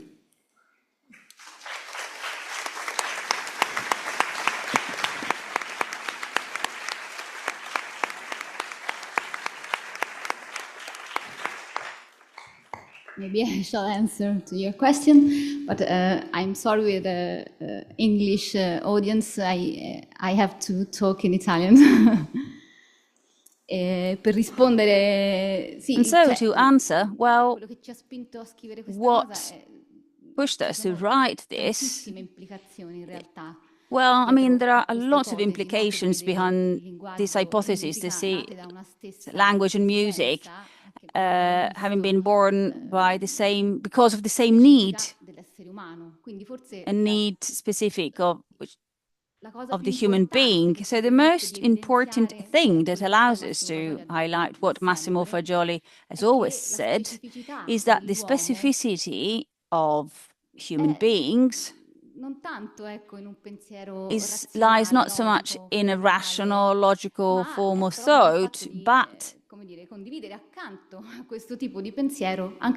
fact of having, together with this type of thinking, also a non-rational thinking, non-conscious, that we have seen works thanks to images, or through images, in an integration without splitting. This is important because if we think that at the dawn of humanity, the proto-language somehow kept together this integration, which is how we know happens in newborn babies, this splitting between what is rational and non-rational possibly happens later if we lose something, like you were saying, when something physiological somehow encounters a disease, for instance. So what we felt what could be interesting is that when a new need for a relationship emerged, if human beings decided to use this proto-language, which is particularly musical, made up basically of sounds, well, we have to think that at a time when this proto-language took these two different routes, one linked to the articulated language, which generally is associated more to what is to the exchange of information. And on the other hand, it became music. And as Stefania told very well, of course, is recognized as an expression of an internal reality, of affectivity, of emotions linked to relationships. So if the starting point is the same, we have to imagine that at some point both necessarily kept both these levels of expression. Therefore, and maybe here we get to a more specific implication of psychotherapy, as with music, also in the articulated language, even though it is more difficult to imagine it, because simply because culturally this is never taken into consideration, but also in articulated language, through that sound we tried to talk about, and Stefania talked nicely about, besides the meaning of the words, it's an affective content that can be conveyed. He talked about the pulsional event of the person who is talking. And this is important because within psychotherapy, the level of relationship should remain at this non-conscious level, this dimension of sense, which we saw represents too well in the mother-child relationship, and also in the psychotherapy in a completely different way. Of course, I don't want to establish such a clear-cut comparison, but we have to say at that level because it is the non-conscious that is the object of our work. Allow me to say it in this way. So it is then important when the patient communicates, it is important to grasp the affective dimension, the internal reality that is within that communication. People have already talked in this sense about the interpretation of dreams and also in general about communications. The so-called, I mean, the most authentic communications always go beyond the literal meaning.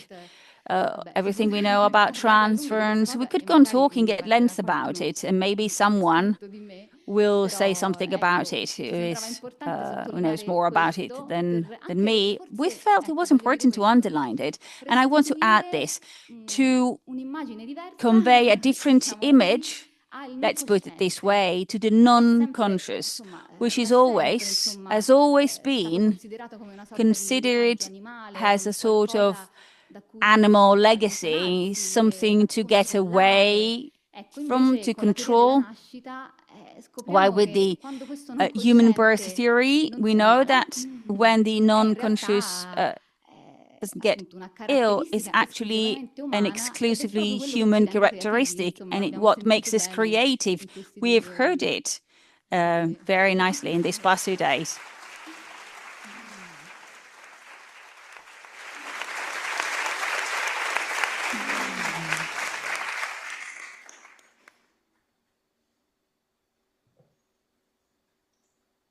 And there is any question from the audience?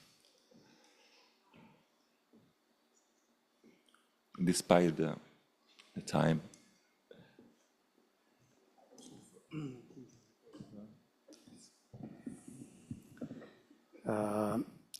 Vorrei solo aggiungere una cosa. I would like to add something in relation to this incredible panel that was ended with a strong emotion. Earlier on, I referred to a science fiction film. So between 1964 and 1968, when Space Odyssey was released, there was the attempt to look for something to which Kubrick refers to when he says, we are faced with a discovery that is like the discovery of America, that revolutionized the physical space around us and at the same time the imagination. So the end of the 15th century. I think that in the past decades, we are facing something similar, the exploration of new worlds besides our own planet Earth. It has placed us in front of before the possibility of exploring endless worlds, and I think that Massimo Fagioli has provided the possibility, the tool, the theory, the research to explore endless worlds within human beings. And the two things always went hand in hand. Man has discovered new things, and at the same time, man was forced to come to terms with his own origin, his own birth, his own mind. And I think that Massimo Fagioli has given humanity this possibility with the human birth theory at a time when human beings started to explore new spaces, new worlds, just as Shakespeare talked about at the end of the 15th century.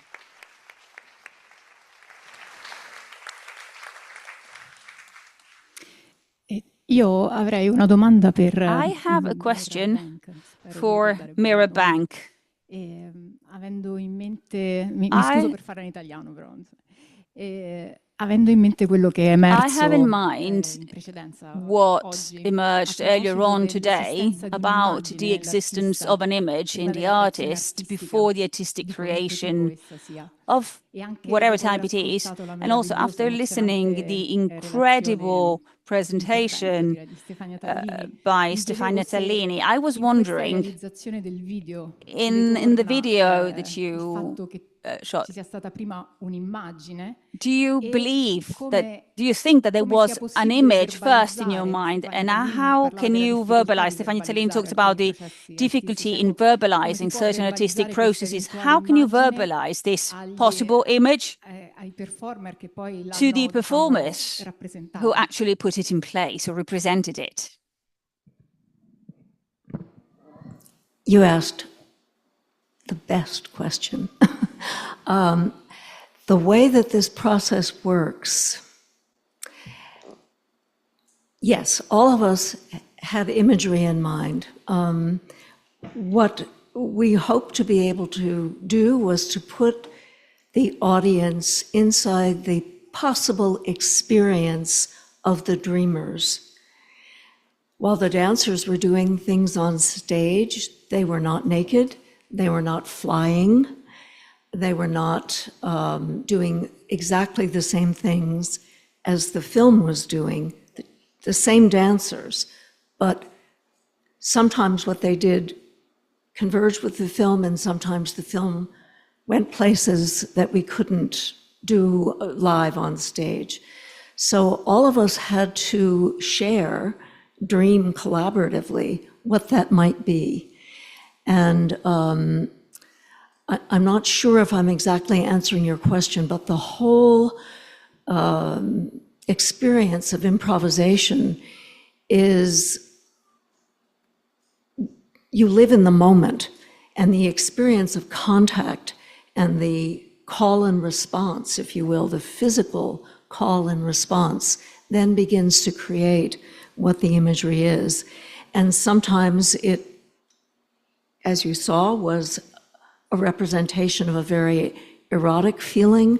Sometimes it was ludicrous and playful, and there was a kind of discovery in this stop motion that you saw, which we called secret spaces. And that was a way for the dancers to maybe explore in a way that they, again, wouldn't do on stage, but might have had in their imagination. So it was a kind of sharing of what this imagery might be. And I don't know, other than in pre-visualizing, what we had was Ed's description, the composer's description of the one given that we had. We had a score. The score was finished. We then had to create the imagery for that score. And among the three of us, we agreed that there were three experiences within the score: eros, secret spaces, and flight. So we worked from what our imaginations gave us about what those images, those physical experiences on film might be, and then we had to invent them. I will tell you that the one image I remember very well that came from Allison Chase, the choreographer, and that I loved, and that we then found a way to film, was the image of flight beginning with the man's hand holding the woman's toe just in the palm of his hand, and helping to lift her off into flight. And from that, many other ideas about how the dancers moved together during flight took shape as we were filming. And one thing that I felt, and that you may have seen in the slides, is that we had to then give the dancers the camera as well, so that they could film each other in flight, as it were. So all I can say about that is that we tried to empathically enter the space that the viewer would have, or that the dancers would have, and then find a way to visualize it. So if I haven't answered your question, tell me, but that's what we tried to do. And of course, in editing, all of this came together in a whole new way. But the structure that we tried to work with derived from the score that we had to work with, and the idea of those three experiences, eros, secret spaces, and flight, that the dreamers would be experiencing on stage. So I hope that helped.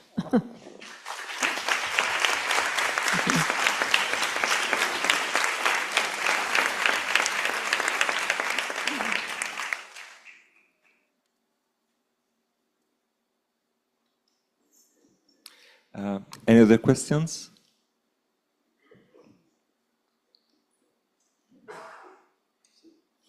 Someone here.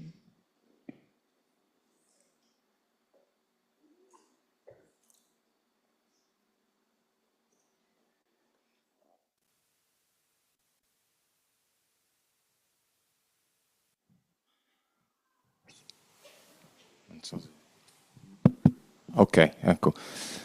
Una domanda per Massimo Dorzi.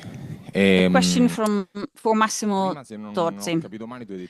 If I've understood correctly, you said that every time the film director is behind the camera has to run a risk. Do you think that this risk has got something to do and is linked somehow to the love that one feels towards other human beings or towards human beings in general, love, interest, curiosity? Thank you. Bellissima domanda. This is a beautiful question. Well, I think that it is fundamental. I think that director needs to create a film, a piece of work, because they feel the need to know, and it is done in relation to other human beings. Earlier on, I talked about the face. I don't know if I was clear, but the appearance of the human face for cinema, it represented a revolution. For the first time, it was possible to perceive, and then a whole research on language started from there.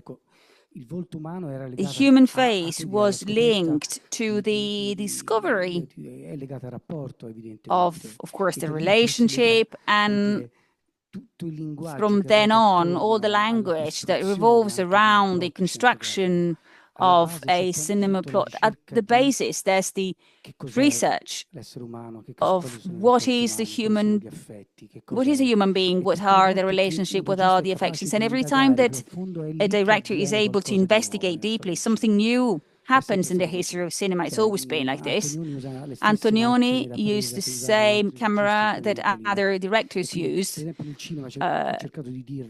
I tried to say it. With cinema, I mean, painters or sculptures, other forms of art, they're different.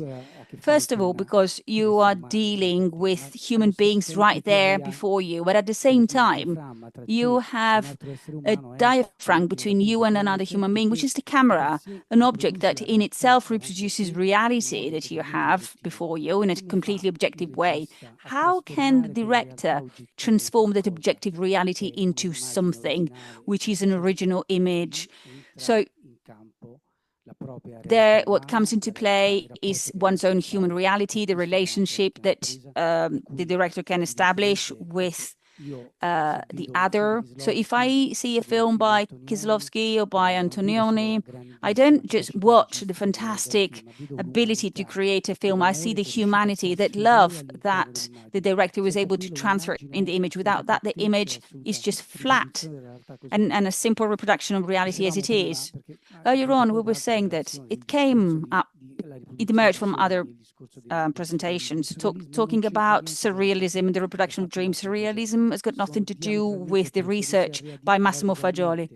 He radically refused that idea because it was a transposition of the dream that had a Freudian and Marxian origins, and of the decadent poets of the end of the 19th century. That stuff that didn't last long, also in terms of cinema. Buñuel got away from that very quickly. So this is something from which Massimo Fagioli decided to step away from.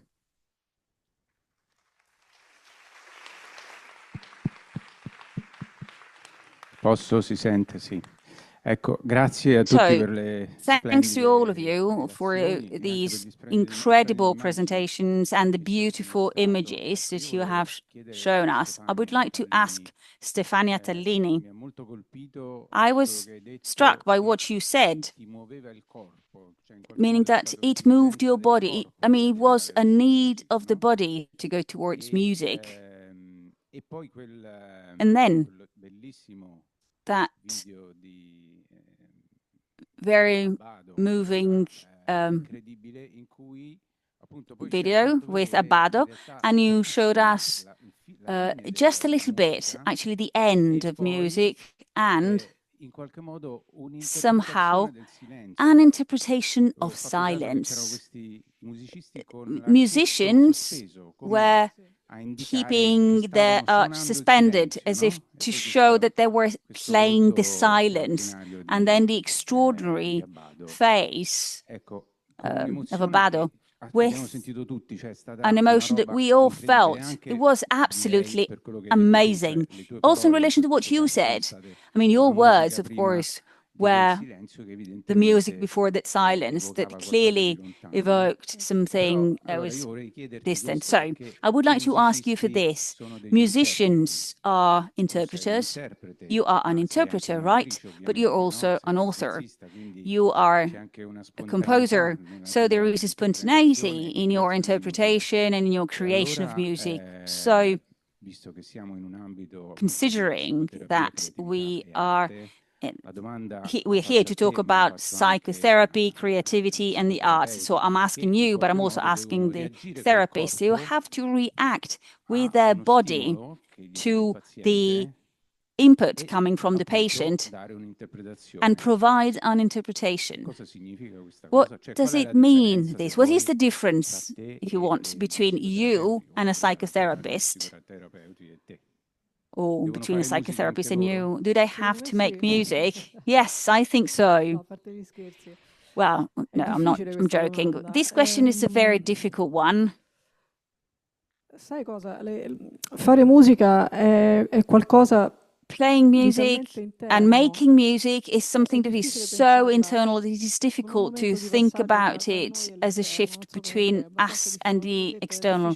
It is difficult to talk about music. I said it. Non so, adesso lo psicoterapeuta cosa sente davanti a un paziente. I don't know what a psychotherapist feels in front of a patient. I always wonder that. What is the distance of a psychotherapist towards the patient? What happens inside? How involved are they? What is the distance that they have to create? What is the limit in this distance? In music, there can't be a distance. In music, you have to be inside it, basically, totally, because if you're not in the music, if you're not immersed in music until the last sound, as we saw in the video, music does not happen, or better, maybe it happens. Yes, it works. Musicians are playing, everything works, but the research is to go deeper. And so thinking about Miles Davis is also drawing from those moments of silence, but in the relationship with yourself and with sounds. If you are with others, of course, if you play with other musicians, it is essential that you listen to each other, that you perceive also what others are offering. As a composer, I often happily interacted with musicians that were playing my music, and it's wonderful when they offer their interpretation that transforms my music without taking away that its nature, of course, because otherwise I would disappear somehow. It is this dialogue with a musician and with music that is a continuous immersion. I don't know how to explain it better. Also, for myself, it is unexplainable. I feel it in the body, and the body immediately becomes also mind. I don't know what happens, again, for psychiatrists or psychotherapists. I don't know if I gave an answer to that. I didn't understand myself either.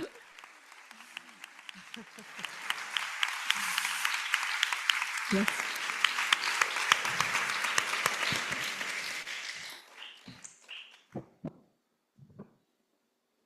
No, solo perché, come dire, è tardissimo, sono velocissimo. Well, I will be very quick because I know it's late, but Matteo, maybe us psychotherapists don't have to keep a distance. We have to have a separation, not a distance. When we are in psychotherapy, because distance doesn't allow us to feel. And we have to feel sometimes also the affections, the anger, the rage, and the hatred of the patients. And since we have the concept of separation, we are able to create this distance that is not distance, but it is the possibility to perceive in order to give them an answer. I was hoping that a psychiatrist would answer me. and help me. Thank you.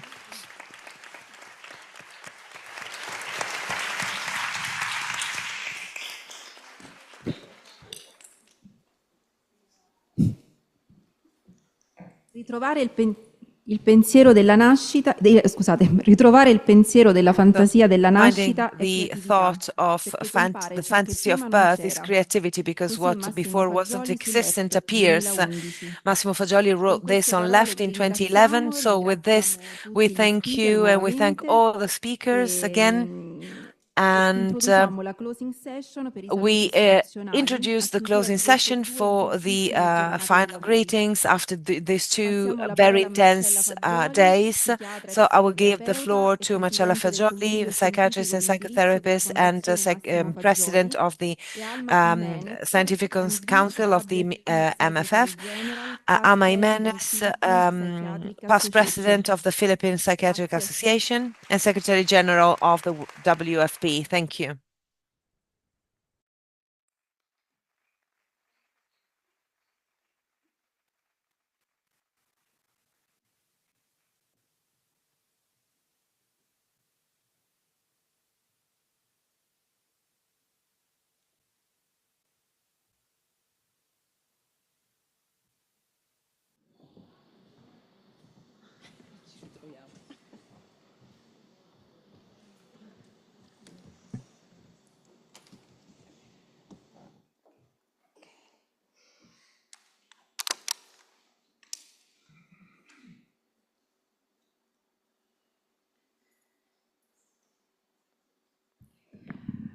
Allora, so che siete tutti stanchissimi, però So I know you're all very tired, but please give us a few minutes. I think not more than 15. We will turn around the speeches. Alma will start, and I will give my conclusions. Thank you. Thank you, Marcella. Good evening. My name is Alma Jimenez, and I am tasked to summarize the proceedings in behalf of the World Federation for Psychotherapy. I have to apologize. I speak no Italian, so I speak in English. The WFP Regional Congress and the International Congress of the Fondazione Massimo Fagioli draws to a close. In my closing remarks, please allow me to sum up the scientific program content and express gratitude to speakers, discussants, chairs, and organizers.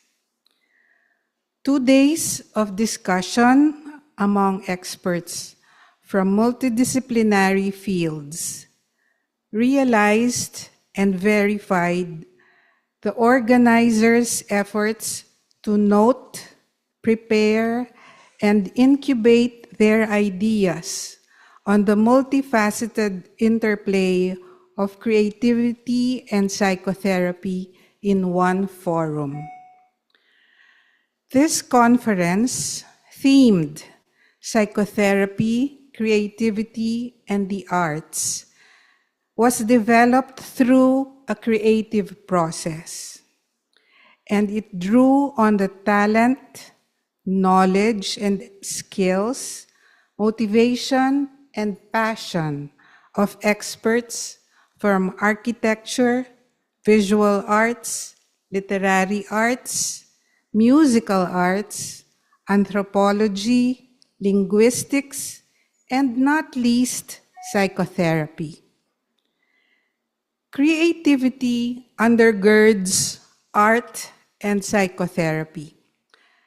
As proof that creativity drives art as well as psychotherapy, in this meeting, artists and psychotherapists alike describe similarly how their own and their subject's background and life experiences produce new emotional and intellectual comprehensions of present reality. most useful in coping and eventually uplifting the human spirit. While artists embody creativity as creators of prose, poetry, music, paintings, sculpture, film, magnificent buildings, psychotherapists do the same in revising narratives of patients' painful life experiences. In this sense, psychotherapy is essentially an art. The human birth theory of Massimo Fagioli posits imagination and creativity as the driving force for human development and health, while inhibited creativity is anathema to biopsychosocial homeostasis. Various papers on the human birth theory depicted the human desire to shape inner and outer reality from diffuse cognitions and emotion into coherent narratives, scoping the present and the past, and describing psychotherapy as a transformative process, bringing forth a novel and evolved interpretation of a lived experience. This holds universally true for all forms of psychotherapy. Several themes surfaced in our proceedings. Just 100, no, 9, just 9. The creative process is instinctive and pre-verbal. Creativity pervades everyday things and everyday life, as well as in linguistics, social science, photography, literary arts, cinema, dance, and music, among others. Third, inhibited creativity contributes to mental health problems. Next, creativity pervades psychotherapy. Next, art and creative methods stimulate patients as well as trainees' receptivity to alternative ways of experiencing their lives, making them open to change and therefore creative. Creativity can be preserved when psychotherapists use artists' ways of experiencing their sufferings as a space for emotional expression. Creativity may be harnessed from creators' life experiences. Creativity suffuses theoretical thought. And finally, creativity should be nurtured in psychotherapists. We thank the lecturers for taking the time and effort to share their knowledge with us and creating these shared insights with all of us. The convergence of various disciplines with principles of the human birth theory and to psychodynamic psychiatry lends credence to the integrity of this body of ideas and to the valuable place that creativity and art occupy in psychotherapy. In his keynote address, Professor Sartorius challenged us to explore new paradigms as a response.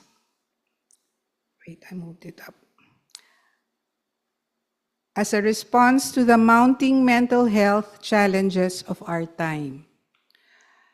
We need creative psychiatrists who practice creative psychotherapy to promote our relevance. The message from this conference for psychotherapists is create or die. Given this privilege, in conclusion, I dare say that the art of co-creating narratives in therapy fills us with a special worthiness. Given this privilege, we need to confront certain questions. Do we, as therapists, perform at the level required by creative psychotherapy? Aside from basing it on scientific and objective principles, do we incorporate moral and aesthetic values of justice, human dignity, freedom, respect for uniqueness and choice? Is the psychotherapy that we do born by intuition and inspiration?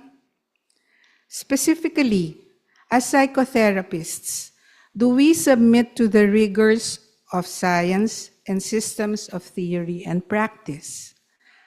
But then, like artists, do we appreciate the aesthetics of human interaction, the prosaic narratives of hearts segregated from minds? The juxtaposition of these opposing ways of knowing in a psychotherapist poses as the greatest challenge to our standing in the scientific community. Because we value intuition, we downplay hard facts, and not least of all, science. But does this appreciation of intuition cancel out the regard for theory and empiricism? The content of the two-day Congress on Psychotherapy, Creativity, and the Arts belies this contention. The lectures shared in this Congress illustrate the symbiotic relationship between science and art, and the creative journey we embarked on a day ago ends on this hopeful note. Special thanks to the Massimo Fagioli Foundation for hosting this Congress. Daniele Polese, member of the WFP Council, served as the liaison person between our two organizations. Of course, we need to extend special gratitude to Cesar Alfonso, our president. The theme for this meeting is his brain and heart child. And before we say goodbye to Rome, the WFP would like to invite you to take another journey to Manila, Philippines.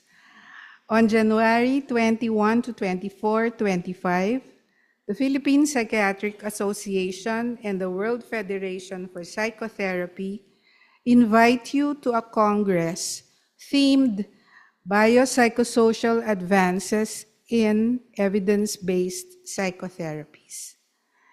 It responds to the call of the times in another way. The WFP's charge into the Southeast Asian region, where the lack of mental health resources requires a blend of creative as well as efficient psychosocial interventions.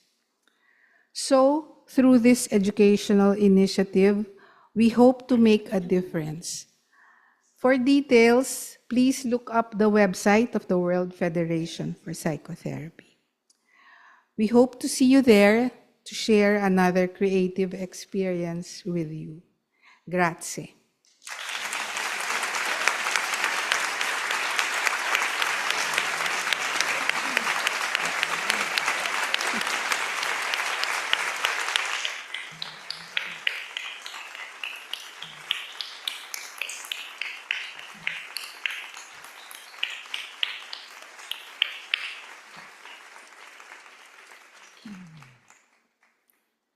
Allora, anch'io dovrei dire due parole.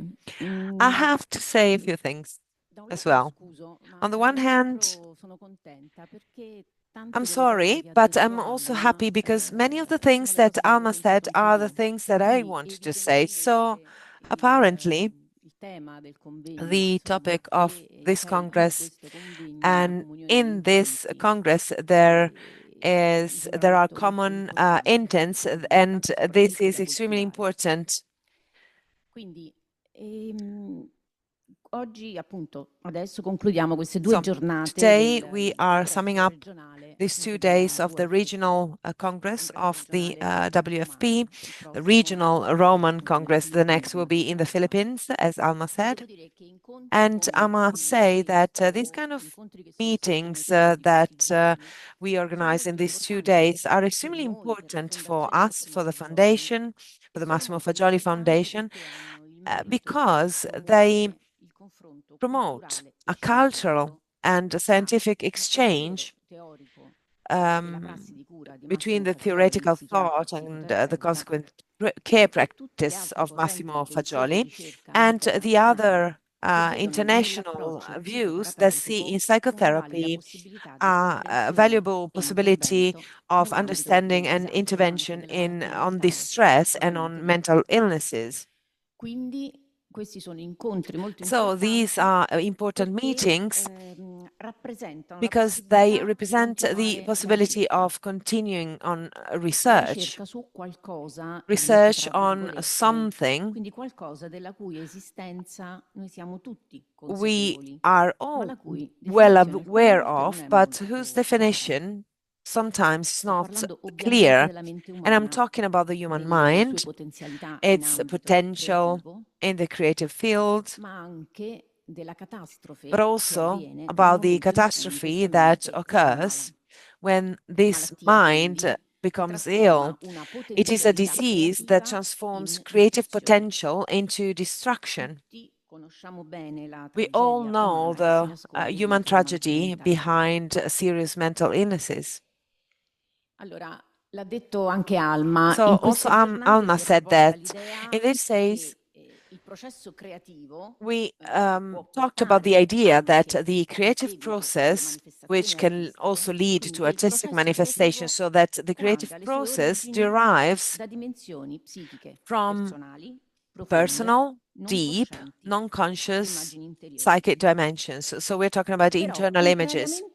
But despite what we usually think, despite the common opinion that says that art is connected with madness, we have to think and propose that the access to this unconscious world is allowed only to those who have reached the maximum psychic development, being certain of their human identity.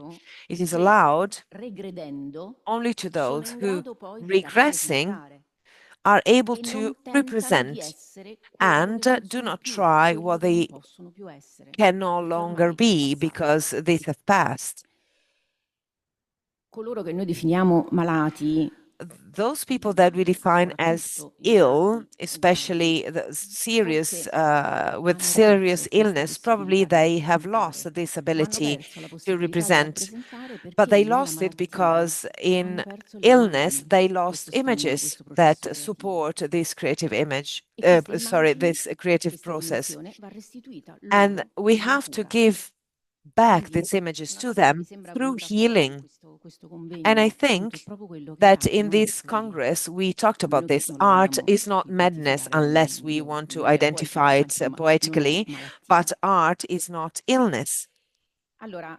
Sempre per essere brava, vorrei proporvi at this point, I would like to share a reflection, because when I was reading an article appeared on the Lancet in 2023 talking about the transformation of mental health illness centers globally, in this article written by several authors from the international scientific world,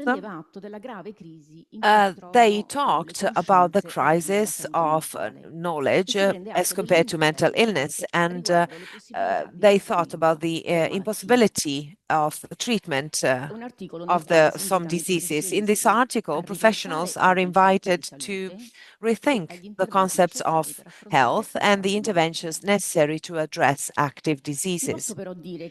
But I can tell you that beyond the shareable proposals regarding the actions to be implemented for preventive purposes or for resocialization, so beyond operational solutions presented in this article, what is lacking is the attention to research. Research on what we talked about before, on the characteristics of human beings compared to all other living forms, which, as we have said, is represented by the mind and by thought. Mind and conscious thought that expresses with word and behavior, but above all, mind and unconscious thought. To use a more familiar word, unconscious, so non-conscious or unconscious, which expresses with dreams and perhaps also with artistic creativity. Mind and thought, therefore, cannot be reduced to simple physiological mechanisms of biological functioning. They represent the true human identity made of thoughts and affections, and origin and development must, and I underline, must be understandable. Also, Professor Fiorinasso told this morning. So I believe that the importance of these 2 days of Congress lies in the fact that, talking about creativity, art, and psychotherapy, we tried to give a face to this human dimension. And we tried, at least partially, I don't know if we were able to do so, to define what must absolutely become and be an object of knowledge. I use the word object, meaning the mind. Mind that, even if it is difficult to define what it is, because we know how this idea of mind is complex, we have to consider it real and tangible. So reality and concreteness are 2 very important nouns, because, and I have to get out of the art world and I have to become the doctor again. So reality and concreteness must be attributed to the human mind, and they're very important because they allow us to talk about human mind with the same method that we use for the body medicine. But this doesn't mean to fall and lose everything, because some dynamics are fail in psychiatry. We have to use this medical method because it is the only one that allows us to carry forward, therefore, in the human mind, this dynamic between health and illness. So it is this method that allows us to explore this idea of originary psychic methodology, and that for several reasons that we identify in pathologies can develop an illness. So it is a method that allows us to explore and to research on what we define the human dimension with capital letters, represented by human beings that create and transform the material world, human beings that heal their fellow men. So we are closing these 2 wonderful days.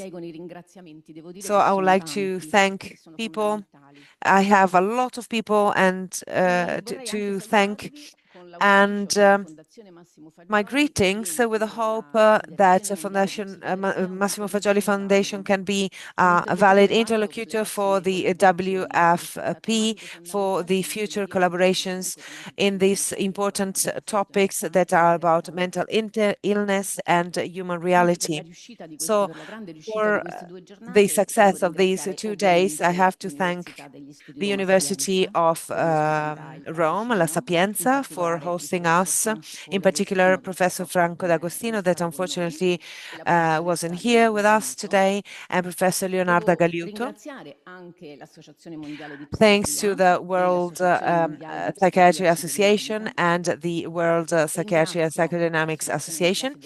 Thanks to the World Federation of Psychotherapy and all the foreign speakers that contributed to with their reflections and research. Thanks in particular to Cesar Alfonso, who since 2022, when we organized the 50 years convention on the publication of Massimo Fagioli, collaborated with us, and you had relationships with us for years, but you were a wonderful interlocutor. Thank you. So thanks to Alma, Secretary General, for your attention and interest. Thanks to the Massimo Fagioli Foundation, who made it possible to organize these days, that really supported and promoted this Congress. Thanks in particular to the Scientific Committee of the Congress, whose names are written here in the slide. The Scientific Coordinators, Cesar Alfonso, Elena Monducci, Ada Montellanico, and Daniela Polese. The Executive Coordinator, Andrea Piazzi, that helped us a lot in this last period. Then I wish to thank all the Italian speakers, because they gave important contributions, not only in terms of scientific research or cultural research, but also in terms of their personal history, which was not given for granted. Thanks to Maui Video, the L'Asino d'Oro editors, the Cultural Association Amore e Psiche. Then I would like to especially thank ringraziamento al gruppo tutela. First of all, the protection group, Blue Sculpture, part of the Laboratory Arte e Linguaggi of the Fagioli Foundation, whose names are written here in the slide, that were able to, in just few days, to clean the blue sculpture that anticipates the restoration, in order to see it during these Congress, and I hope you have seen it actually. Also thanks to the President of the Congress, Francesca Fagioli. She's not on the slide, but I wanted to say it anyway. And then please let me also thank especially the group of volunteers. Also, those who spoke, of course, they are volunteers, but the volunteers of the management, of the organizers, communication and events, they always, they never appear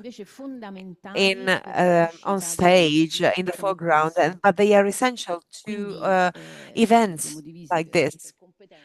And we wrote the names according to each team, but I wish I could thank you all, because without you, these events could not be organized.